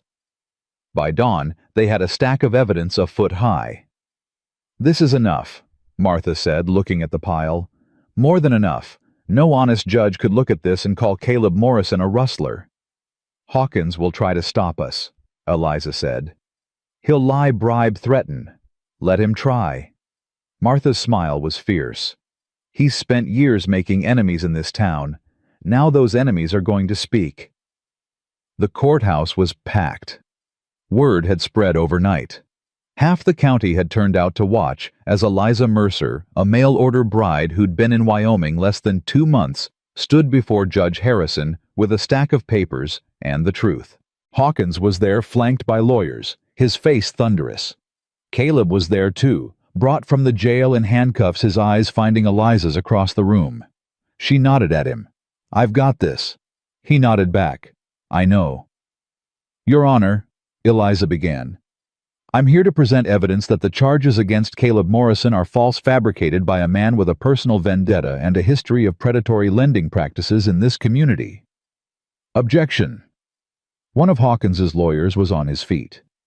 "This woman has no standing. She has standing as a witness," Judge Harrison said mildly. "Continue, Miss Mercer." Eliza laid out the evidence. The brand registrations, the bills of sale, the records going back 3 generations. And then, one by one, the women of the town stood to tell their stories. Sarah Johnson, Mary Peters, Ruth Blackwood, a dozen others, each with their own account of Hawkins' manipulation, intimidation, fraud. By the time the last woman sat down, the courtroom was silent. Judge Harrison looked at Hawkins. "Mr. Hawkins, do you have anything to say?" Hawkins's face was red, his hands clenched. "This is a conspiracy. These women have been coached." "These women are citizens of this territory," the judge cut in. "And their testimony is consistent with patterns I've seen in other cases from this county. Cases I perhaps should have looked at more closely." He turned to Caleb. "Mr. Morrison, based on the evidence presented, I find no grounds for the charges against you. You're free to go." He paused. "And Mr. Hawkins, I'll be launching an investigation into your banking practices. I suggest you find yourself a good lawyer." The gavel came down. Eliza didn't remember crossing the room. One moment she was standing at the front of the courthouse, the next she was in Caleb's arms, his handcuffs gone, his face buried in her hair. "You did it," he whispered. "You saved everything." "We did it. All of us." She pulled back to look at him, at this man she'd come 1,000 miles to marry, this man she'd fought for without knowing she could. "I love you," she said. The words came out before she could stop them, before she could think about whether it was the right time or the right place. Caleb stared at her. Then his face broke into the widest smile she'd ever seen. "Well, it's about damn time," he said, and kissed her right there in front of the whole county. The ride home from the courthouse felt like a dream. Caleb kept one arm around Eliza the whole way, like he was afraid she might disappear if he let go. Sam drove the wagon, his shoulders straighter than she'd ever seen them. Ben bounced on the seat between them, chattering about the trial, about how Miss Eliza had been so brave, about how the judge's face had gone all red when Mrs. Caldwell stood up to testify. "And then Pa kissed you," Ben crowed. "Right in front of everybody. Sam said it was embarrassing, but I think it was romantic." "It was both," Sam said, but he was almost smiling. Eliza leaned into Caleb's warmth. "What happens now?" "Now we wait. The investigation into Hawkins could take months. And the Army contract?" He shook his head. "I don't know. After everything that happened, they might not want to do business with me." "They'd be fools not to." "Maybe. But the government's full of fools." When they reached the ranch, Martha Caldwell's wagon was already there. She'd ridden ahead with her husband, and now she stood on the porch with a basket in her hands and tears in her eyes. "You did good today," she said, pulling Eliza into a fierce hug. "You did real good. I couldn't have done it without you. That's how it works, honey. None of us can do much alone, but together. Martha smiled through her tears. Together, we're stronger than any man with a bank account. That night, after the boys were in bed and Martha had gone home, Caleb and Eliza sat on the porch in the cold. The stars were out scattered across the sky like spilled sugar. "I meant what I said," Eliza said quietly. "In the courthouse." "I know. You haven't said it back." Caleb was silent for a long moment. When he spoke, his voice was rough. "I loved Margaret. Loved her from the time I was 16 years old. When she died, I thought that part of me died too. I didn't think I could feel that way again." He turned to look at her. "But then you stepped off that stagecoach and everything changed." "Caleb, let me finish." He took her hands. "I've been scared to say it. Scared that if I admitted how I felt, something would take you away from me too. Like the universe would punish me for daring to be happy again. Nothing's going to take me away. You don't know that. I know I'm not leaving. Isn't that enough?" He raised her hands to his lips, kissed her knuckles one by one. "I love you, Eliza Mercer. I love you so much it terrifies me." She leaned in and kissed him soft and slow. "Good," she whispered against his mouth. "Now we can be terrified together." The army inspector arrived 3 days later. Eliza was in the kitchen when she heard the horse. She wiped her hands on her apron and went to the window, her heart hammering. A man in uniform was dismounting by the corral, his face hidden under the brim of his hat. Caleb came out of the barn, wiping his hands on a rag. She watched them shake hands, watched Caleb gesture toward the pastures, watched the inspector nod. She couldn't hear what they were saying. The inspection took 4 hours. 4 hours of waiting, of trying to keep busy, of jumping every time she heard footsteps on the porch. Ben sensed her anxiety and stayed close, helping with chores without being asked. "Is Pa going to be all right?" he asked. "I hope so, sweetheart." "What if the army man says no?" "Then we'll figure out something else." "Promise." She pulled him close. "I promise." When Caleb finally came through the door, his face was unreadable. The inspector was behind him, his uniform dusty, his expression giving nothing away. "Miss Mercer," the inspector said, tipping his hat. "I've heard a lot about you. Good things, I hope." "Interesting things." He glanced at Caleb. "Your fiancé tells me you organized half the county to testify against a corrupt banker." "I had help. Nevertheless, it takes courage to stand up to men like that." He paused. "It takes the same kind of courage to run a ranch this size with limited resources." Eliza's breath caught. "Does that mean—" "It means I've made my decision." The inspector turned to Caleb. "Mr. Morrison, the United States Army would be proud to do business with you. The contract is yours." Caleb's knees actually buckled. Eliza caught him, steadied him, and he pulled her into an embrace so tight she could barely breathe. "We did it," he said into her hair. "We actually did it. I told you we would. I didn't believe you. I know, that's why I had to prove it." The inspector cleared his throat. "I'll need you to sign some papers, Mr. Morrison, and Miss Mercer." He smiled. "If you ever get tired of ranching, the Army could use someone with your organizational skills." Eliza laughed, the sound bubbling up from somewhere deep inside her.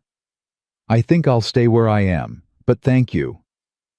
The news spread through town like wildfire.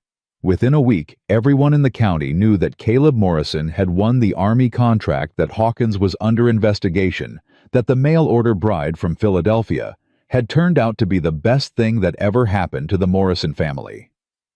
Eliza found herself stopped on the street when she went to town. Women who had looked down their noses at her before now wanted to shake her hand, hear her story, ask her advice. Men who had dismissed her as a city girl out of her depth now tipped their hats and called her ma'am. It was strange, and a little overwhelming.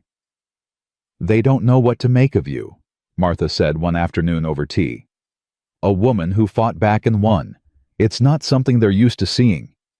I didn't do it alone. You keep saying that, but you're the one who stood up in that courthouse. You're the one who didn't back down. I had something worth fighting for. Martha smiled. That's what makes the difference, isn't it? Finding something worth the fight.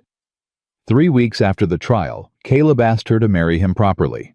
Not the practical arrangement they'd discussed in letters. Not a business deal or a convenience. A real proposal with a real ring, his mother's ring, a simple gold band that had been in the Morrison family for 3 generations. He asked her on the porch at sunset with the boys watching from the window and pretending they weren't. I know this ain't how you probably imagined it, he said down on one knee in the cold. I ain't got pretty words or fancy promises, but I can promise you this, I will spend every day of my life trying to be worthy of you. I will love you and protect you and stand beside you through whatever comes. And if you'll have me, yes. I wasn't finished. I don't care. Yes. He slid the ring onto her finger, and it fit perfectly, like it had been waiting for her all along. From inside the house came a whoop of joy, Ben unable to contain himself any longer, and then the door burst open, and both boys tumbled out onto the porch. Does this mean you're staying forever? Ben demanded. Yes, Ben. Forever. And you'll be our ma. Eliza looked at Sam, who was hanging back, his face uncertain. Only if you want me to be, she said. Sam was quiet for a long moment. Then slowly he stepped forward. I want you to be, he said quietly. I've wanted it for a while. I was scared. Of what? Of loving someone and losing them again. Eliza's heart cracked open. She pulled Sam into a hug, and after a moment of stiffness, he hugged her back. I'm not going anywhere, she whispered. I promise you, Sam. I'm not going anywhere. The wedding was planned for Christmas Eve. It seemed fitting a new beginning, as the old year died a celebration of light in the darkest part of winter. Martha Caldwell took charge of the arrangements, and Eliza was grateful to let her. There was enough to do at the ranch, enough to worry about, enough to keep her hands and mind busy. The Army contract meant money coming in, but it also meant work. Caleb and Sam spent long days preparing the cattle for delivery, counting heads, checking brands, making sure everything was in order. Eliza kept the house running, kept Ben occupied, kept herself from worrying every time Caleb rode out and didn't come back until after dark. You're going to wear a hole in the floor, Martha observed one afternoon watching Eliza pace. I can't help it. What if something goes wrong? Something always goes wrong. That's life. But you've already proven you can handle it. What if I can't? Then you'll figure it out. That's what you do, Eliza Morrison. Eliza stopped pacing. I'm not Eliza Morrison yet. You've been Eliza Morrison from the moment you stepped off that stagecoach. The wedding's just making it official. A week before the wedding, the letter arrived. Eliza saw Caleb's face when he opened it, saw the color drain away, saw his hands start to shake. What is it? He didn't answer, just handed her the letter. It was from Philadelphia. From a lawyer she'd never heard of, writing on behalf of a man she'd hoped never to hear from again. Her brother-in-law, William's brother. The man who'd tried to claim everything William owned when he died, who'd threatened her with lawyers and debts and accusations until she'd fled the city with nothing but a carpetbag and a broken heart. He was coming to Wyoming. He'd heard about the ranch, about the Army contract, about the marriage. And he was claiming that Eliza owed him money, a debt from William's estate that she'd never known existed. This is a lie, she said, her voice shaking. William didn't owe him anything. He made that up to steal what was mine. Can you prove it? I don't know. I left everything behind when I came here.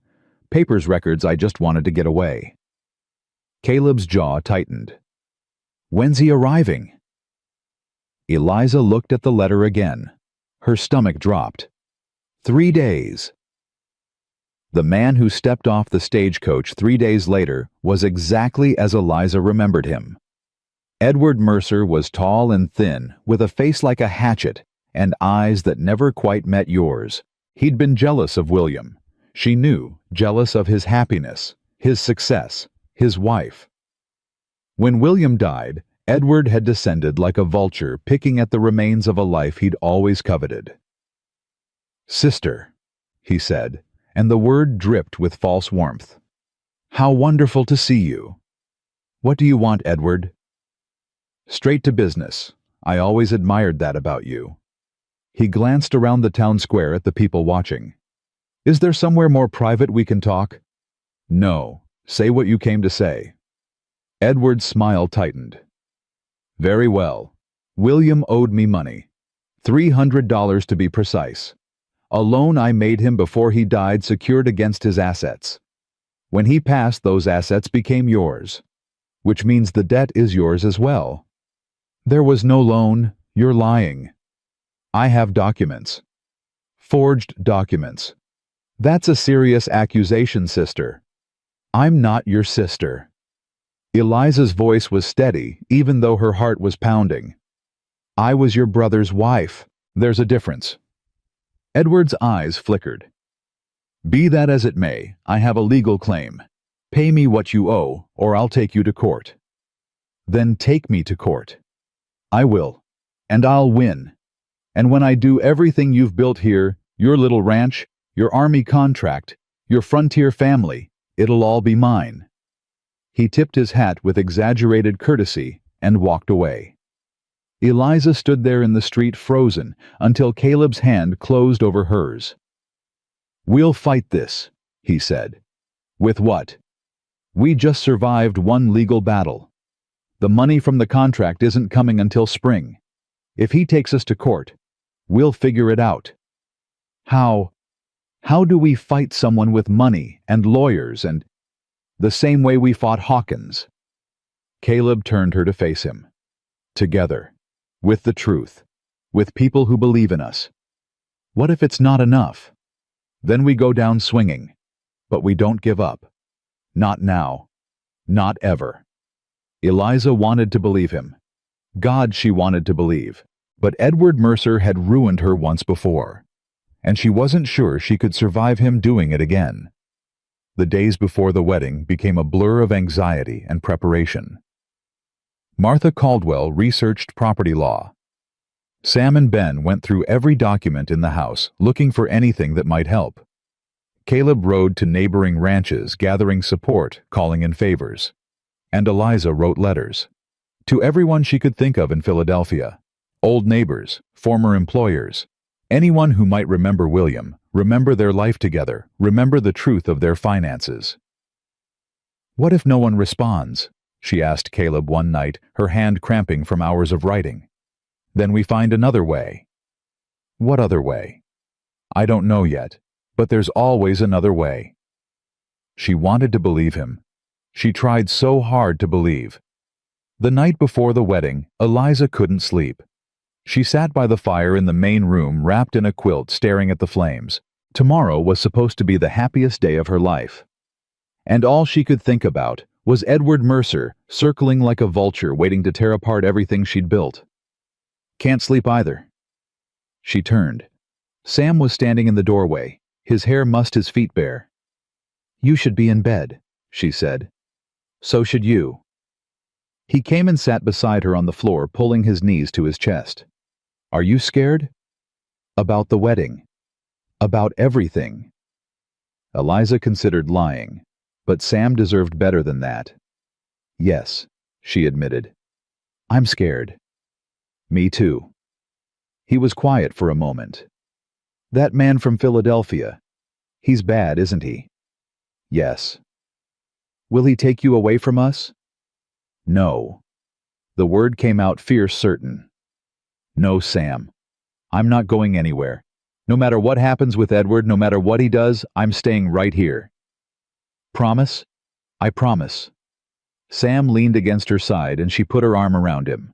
They sat there together, watching the fire burn low, not talking, just being. "Miss Eliza," Sam said finally. "Yes. I'm glad you came.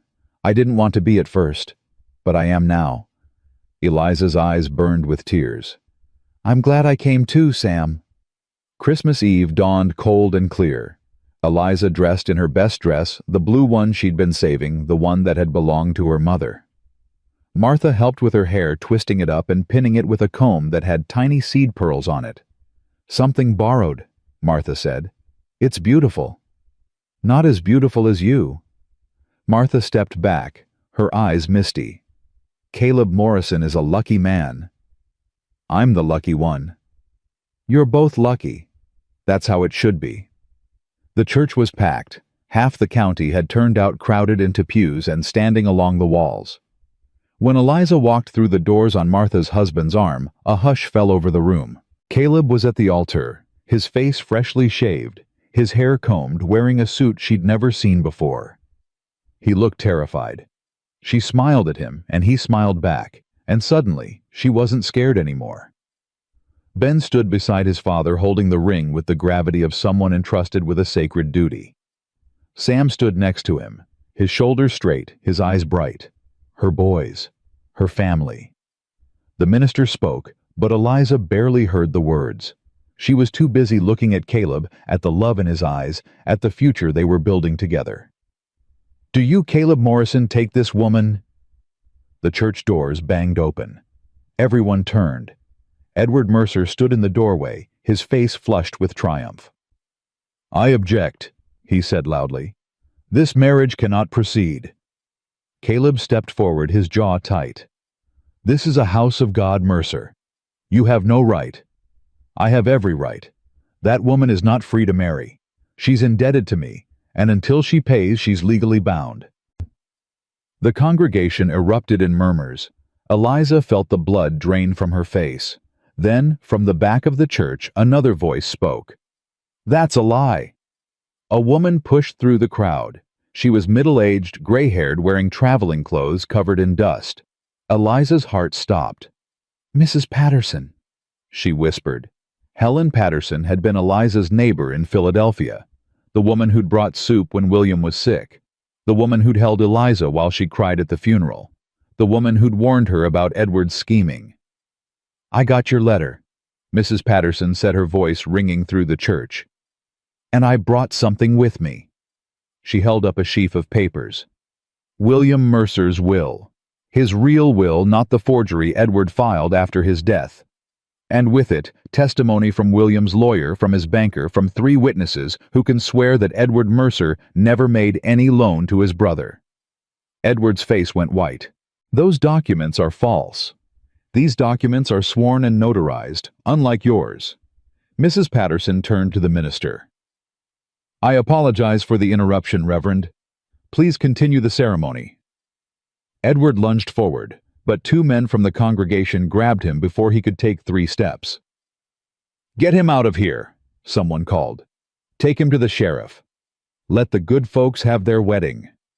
As Edward was dragged from the church, still shouting protests, Eliza turned to Mrs. Patterson. "How did you—" "I never believed his lies, dear. None of us did. But we didn't have proof until you wrote and asked us to look." The older woman smiled. "Some battles you can fight alone. This wasn't one of them." Eliza pulled her into a hug, tears streaming down her face. "Thank you," she whispered. "Thank you." When she turned back to the altar, Caleb was waiting, his eyes bright with emotion. "You ready?" he asked. "I've been ready since the day I stepped off that stagecoach." The minister cleared his throat, looking flustered but determined. "Shall we try this again?" Laughter rippled through the church. Eliza nodded. This time no one interrupted. "Do you, Caleb Morrison, take this woman to be your lawfully wedded wife?" "I do. Lord help me, I do." "And do you, Eliza Mercer, take this man to be your lawfully wedded husband?" "I do."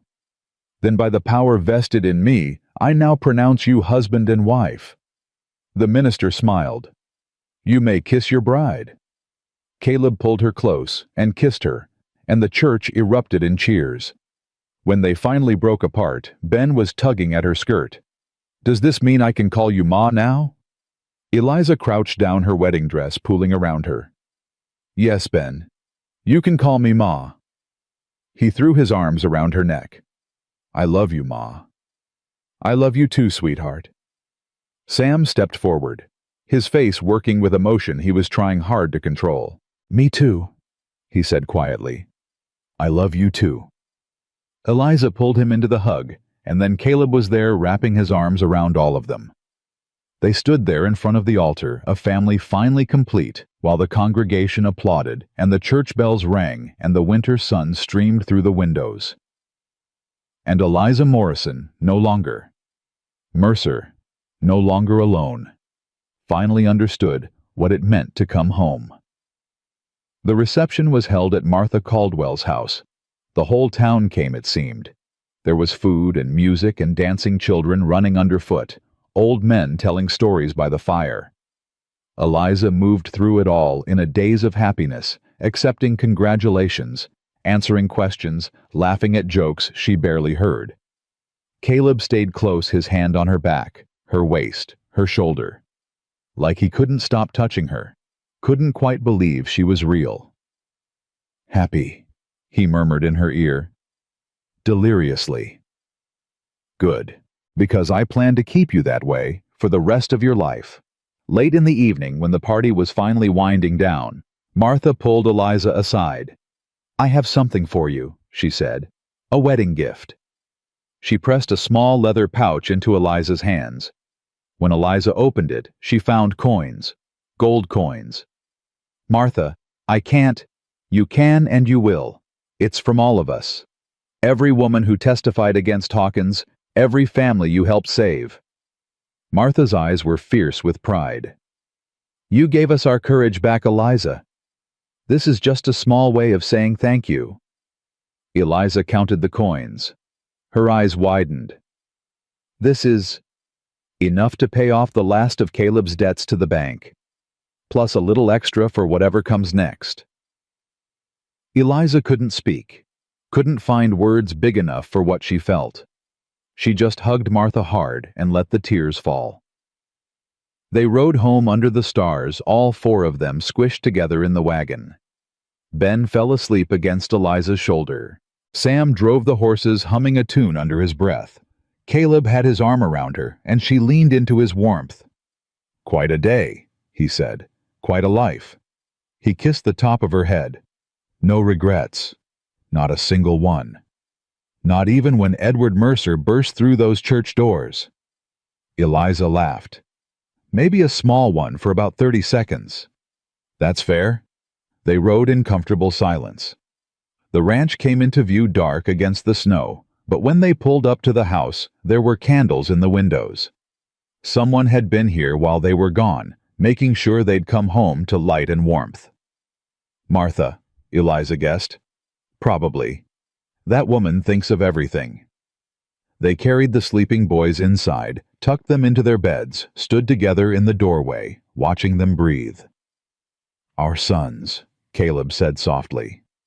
"Our sons." He took her hand and led her to their room. Their room now, the one they would share for the rest of their lives. "I know it ain't much," he started. "It's everything. It's more than I ever dreamed."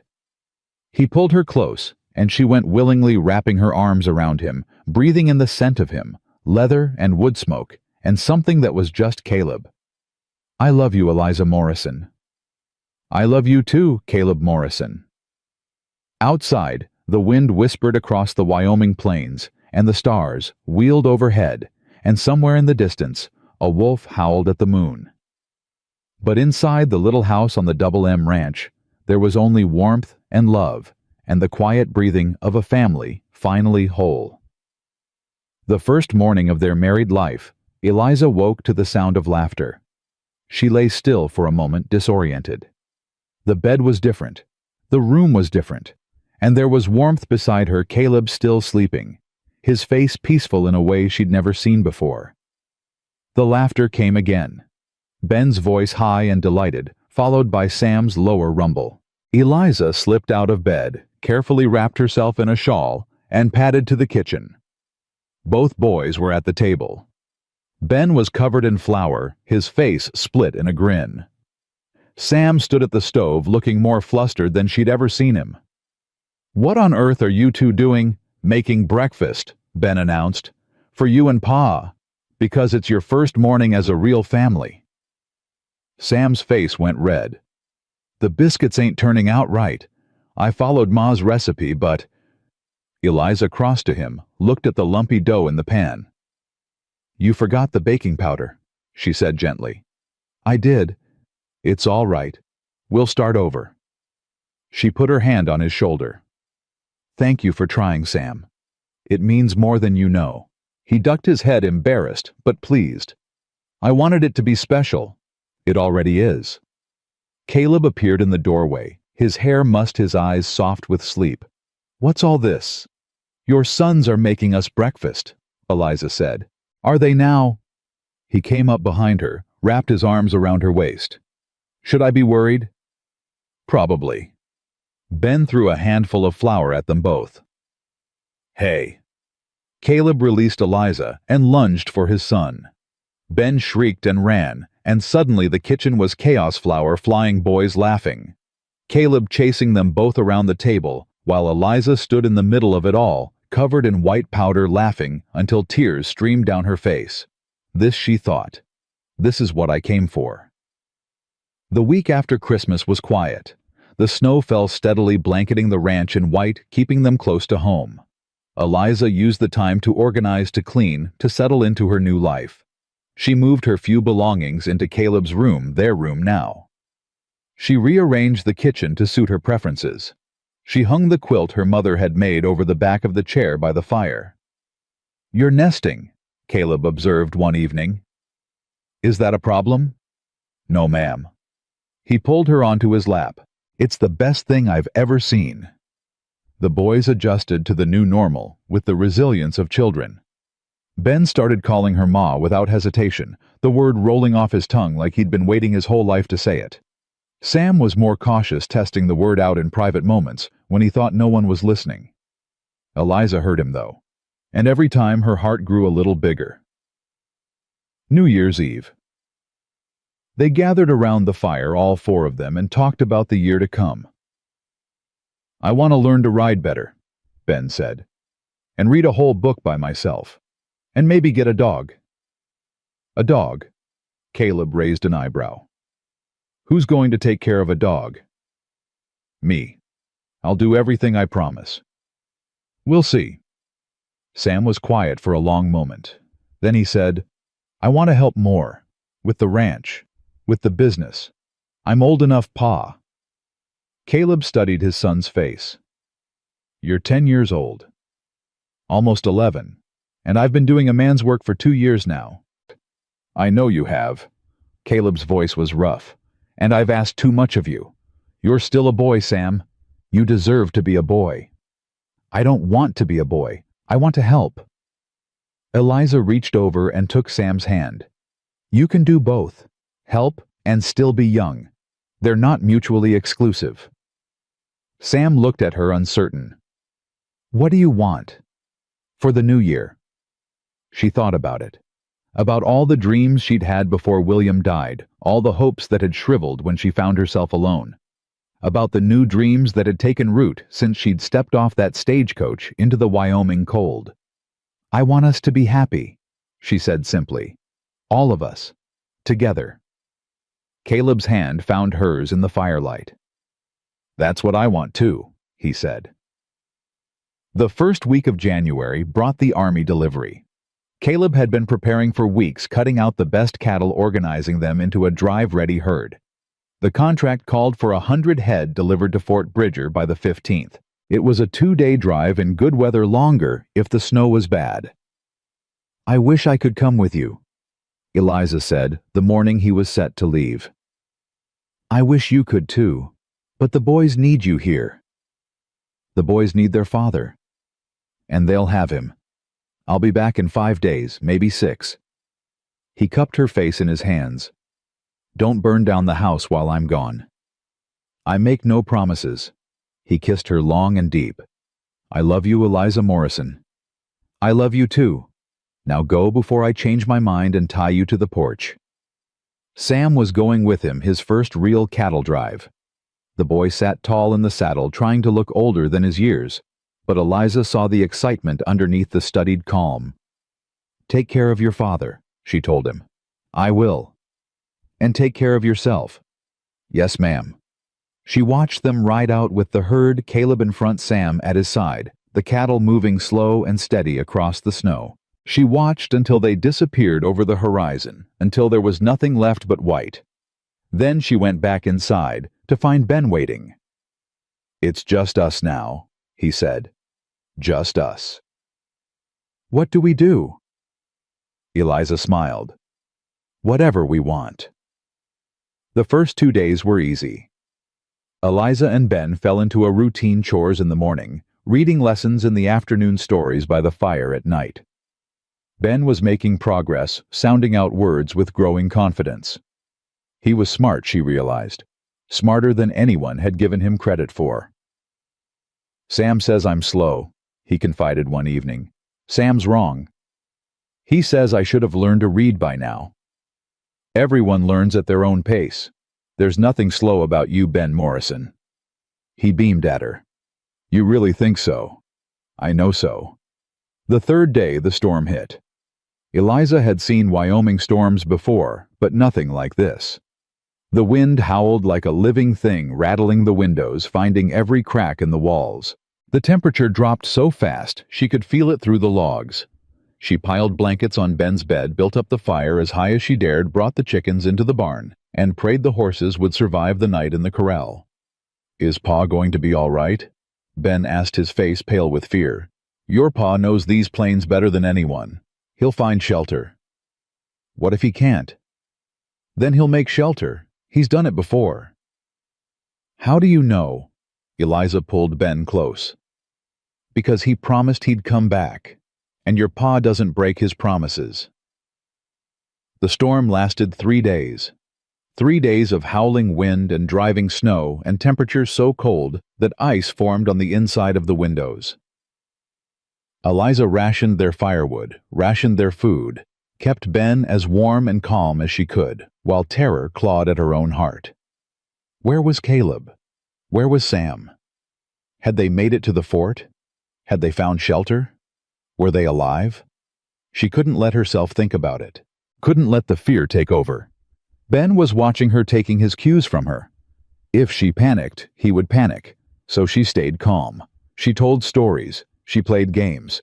She pretended everything was fine, even as the wind screamed outside, and her husband was somewhere out there in the white. On the 4th day, the storm broke. Eliza woke to silence. No wind. No snow against the windows. Just silence, heavy and absolute.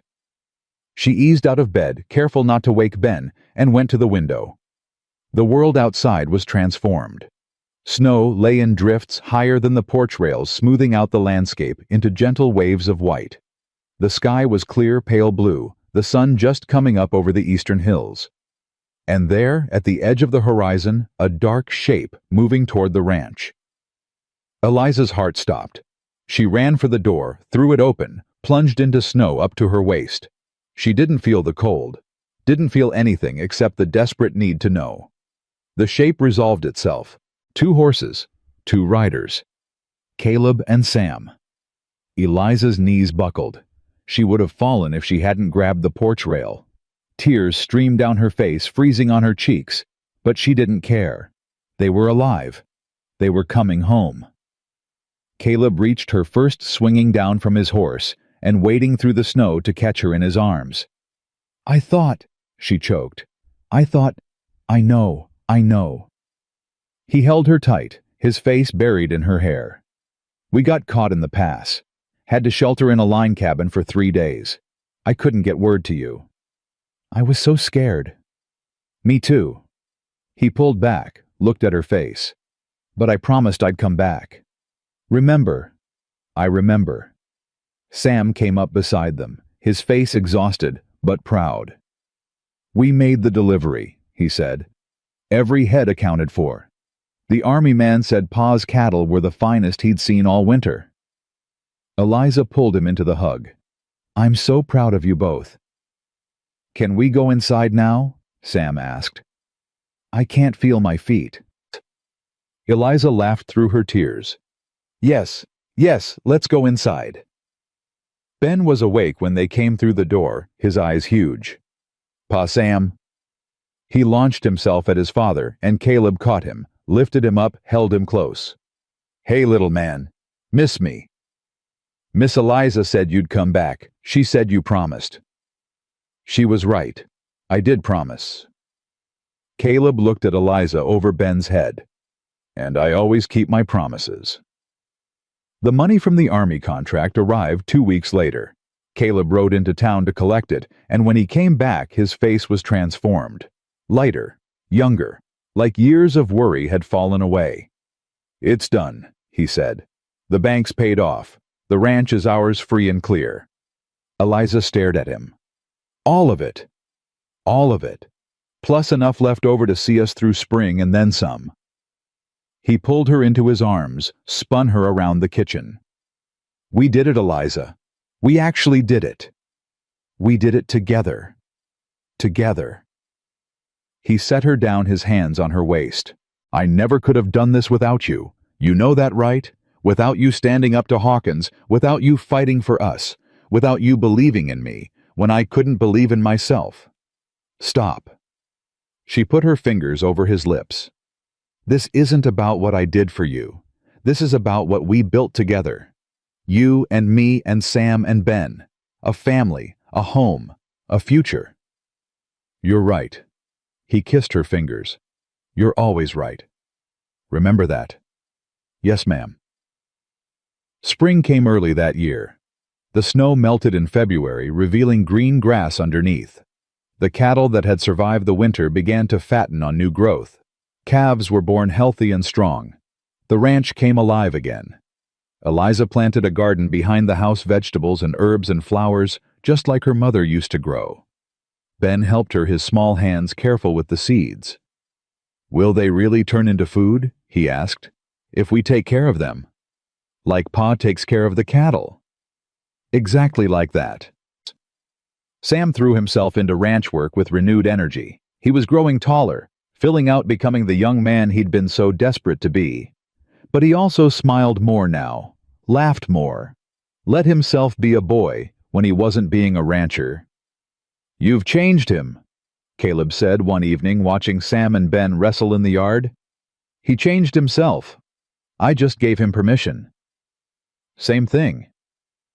Not really, but I'll take the credit if you're offering. He pulled her close, and they stood together watching their sons, watching the sun set over the Wyoming hills, watching the future unfold before them. In March, Eliza realized she was pregnant. She didn't tell Caleb right away. Wasn't sure how to tell him, wasn't sure what he would say. Another child meant another mouth to feed, another responsibility, another risk. But it also meant another chance, another life, another piece of the family they were building together. She told him on a Sunday evening after the boys were in bed sitting together on the porch where they'd had so many important conversations. I have something to tell you. That sounds serious. It is. She took his hand, placed it on her stomach. We're going to have a baby. Caleb went very still. A baby, he repeated. Yes. You're sure? I'm sure. He didn't say anything for a long moment, just sat there, his hand on her stomach, his face unreadable. Then he started to laugh. Caleb. A baby. He was laughing and crying at the same time. We're going to have a baby. Are you happy? Happy? He pulled her into his arms, held her like she was something precious. Eliza, I'm terrified, and amazed, and grateful, and so damn happy I don't know what to do with it. So it's good news. It's the best news I've ever had. He pulled back, looked at her with wonder.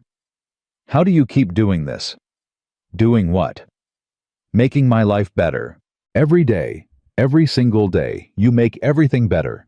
I don't deserve. Stop saying that. But, I mean it. Stop. She took his face in her hands. You deserve every good thing, Caleb Morrison. You deserve happiness and love and a house full of children. You've worked hard.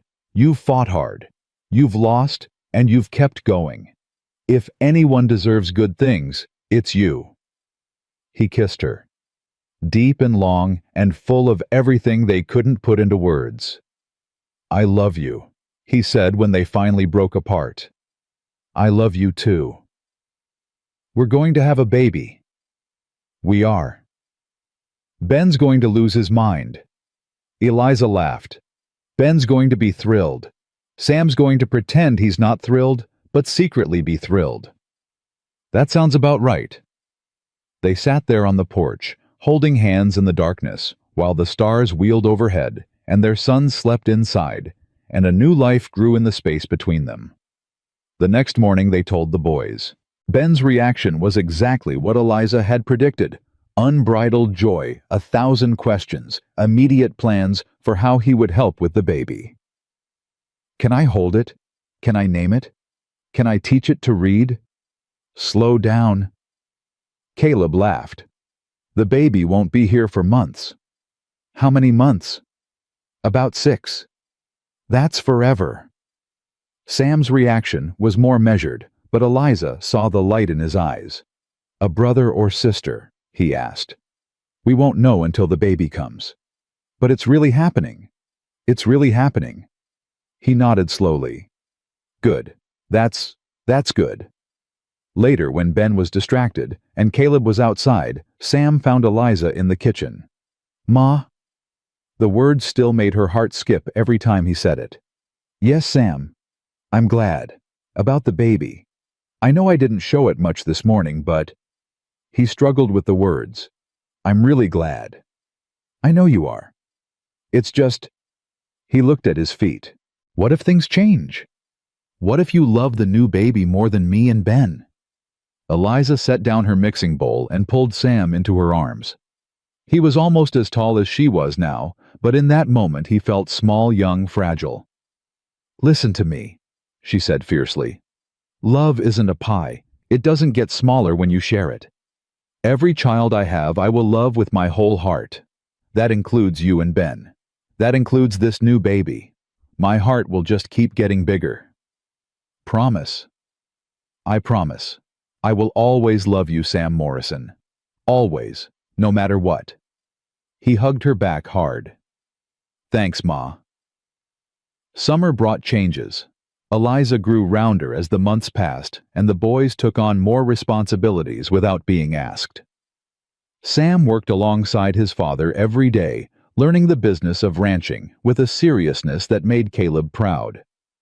Ben helped Eliza in the garden, in the kitchen, wherever he was needed. The ranch prospered. The herd grew.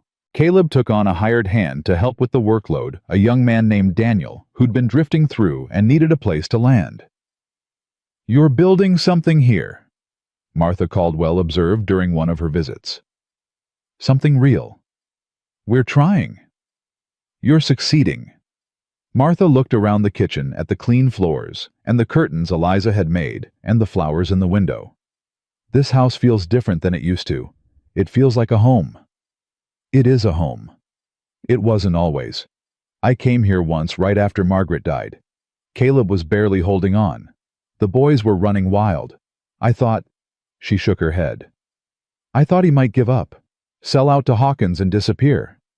"He didn't give up." "No. He held on until you came." Martha took Eliza's hand. "You saved them, you know. All 3 of them." "They saved me too." "That's how it works, isn't it? We save each other." The baby came in September on a night when the stars were so bright they looked like scattered diamonds. Eliza's labor started at sunset. By midnight she was gripping Caleb's hand hard enough to leave bruises, her teeth clenched against the pain. "You're doing great," he kept saying. "You're doing so great." "Easy for you to say," she gasped. "You're not the one." Another contraction cut her off. Martha Caldwell was there, calm and competent, talking Eliza through each wave. Sam and Ben had been sent to a neighbor's house despite their protests. "This ain't for children's eyes," Caleb had told them. "But we want to be there when our brother or sister comes. You will be, just not for the messy part." The baby arrived just before dawn. A girl. tiny and perfect, with a shock of dark hair and lungs that announced her presence to the world with a furious wail. "She's beautiful," Caleb breathed. Eliza held her daughter against her chest, too exhausted and overwhelmed to speak.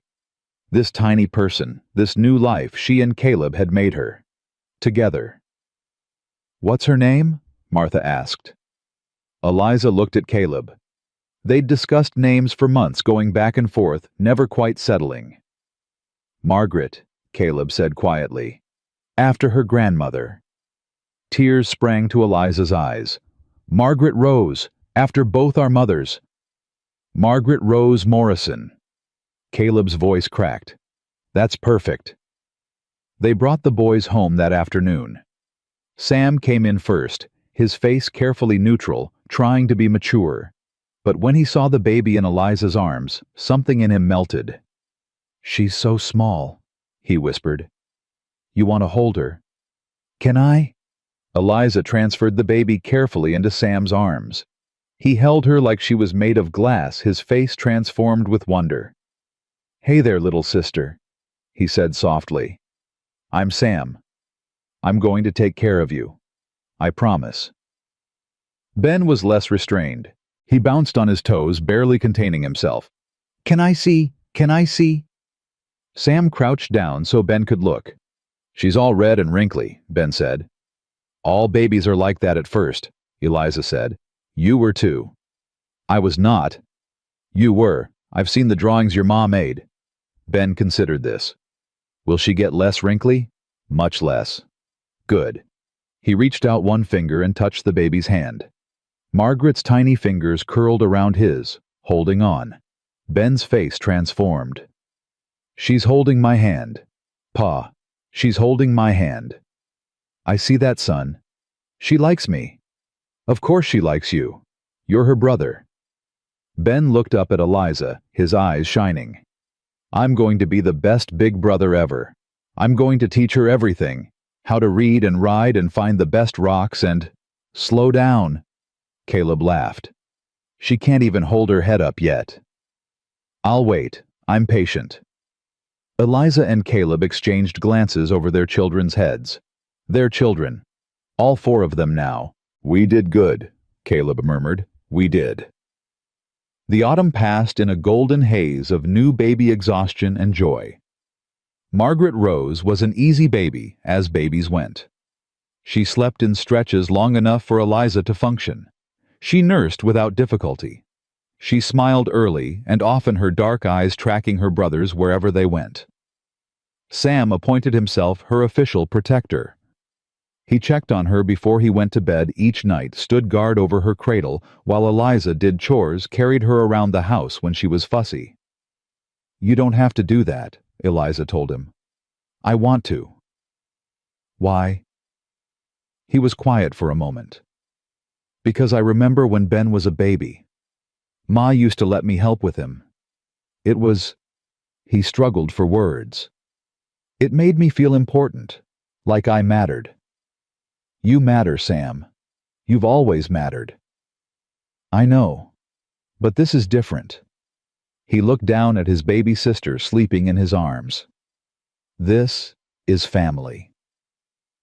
By Christmas, they'd settled into a new rhythm. The house was fuller now, louder, messier. There were always diapers to wash and babies to feed and children to wrangle. Some days Eliza was so tired she could barely see straight, but she'd never been happier. Christmas Eve they gathered around the fire, all five of them now. Caleb held Margaret while Eliza dozed against his shoulder.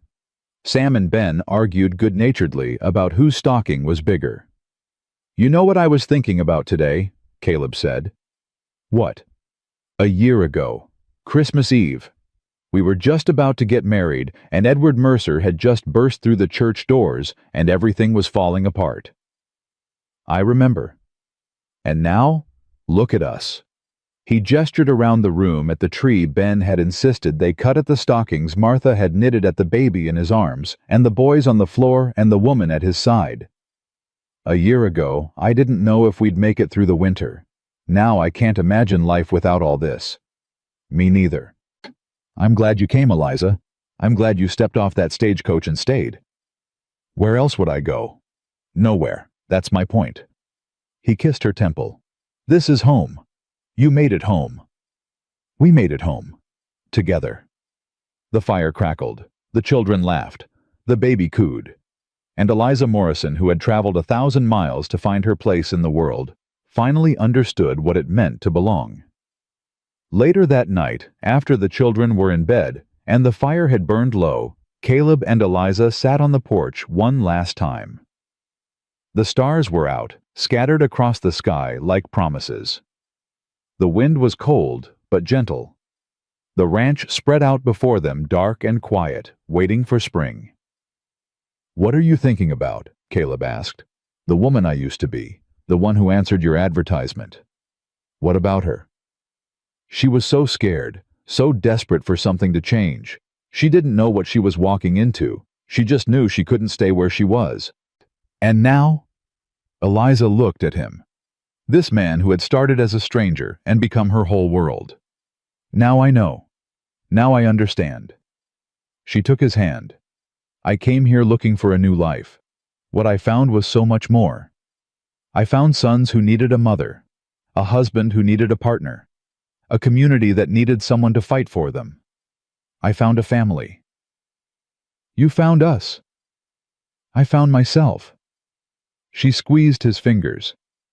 The woman who stepped off that stagecoach didn't know who she was, not really. She'd been William's wife, then William's widow. She'd been surviving, not living. But here... She gestured at the house, the land, the sky.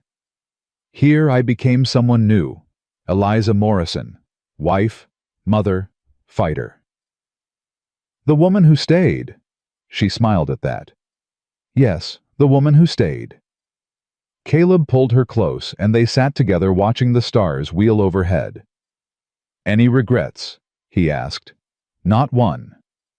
Not even anything. Every hard day, every scary moment, every time I wondered if I'd made the right choice, it all led here.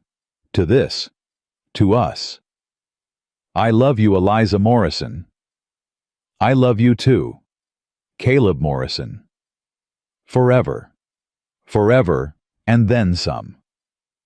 He kissed her under the Wyoming stars, and Eliza kissed him back with everything she had.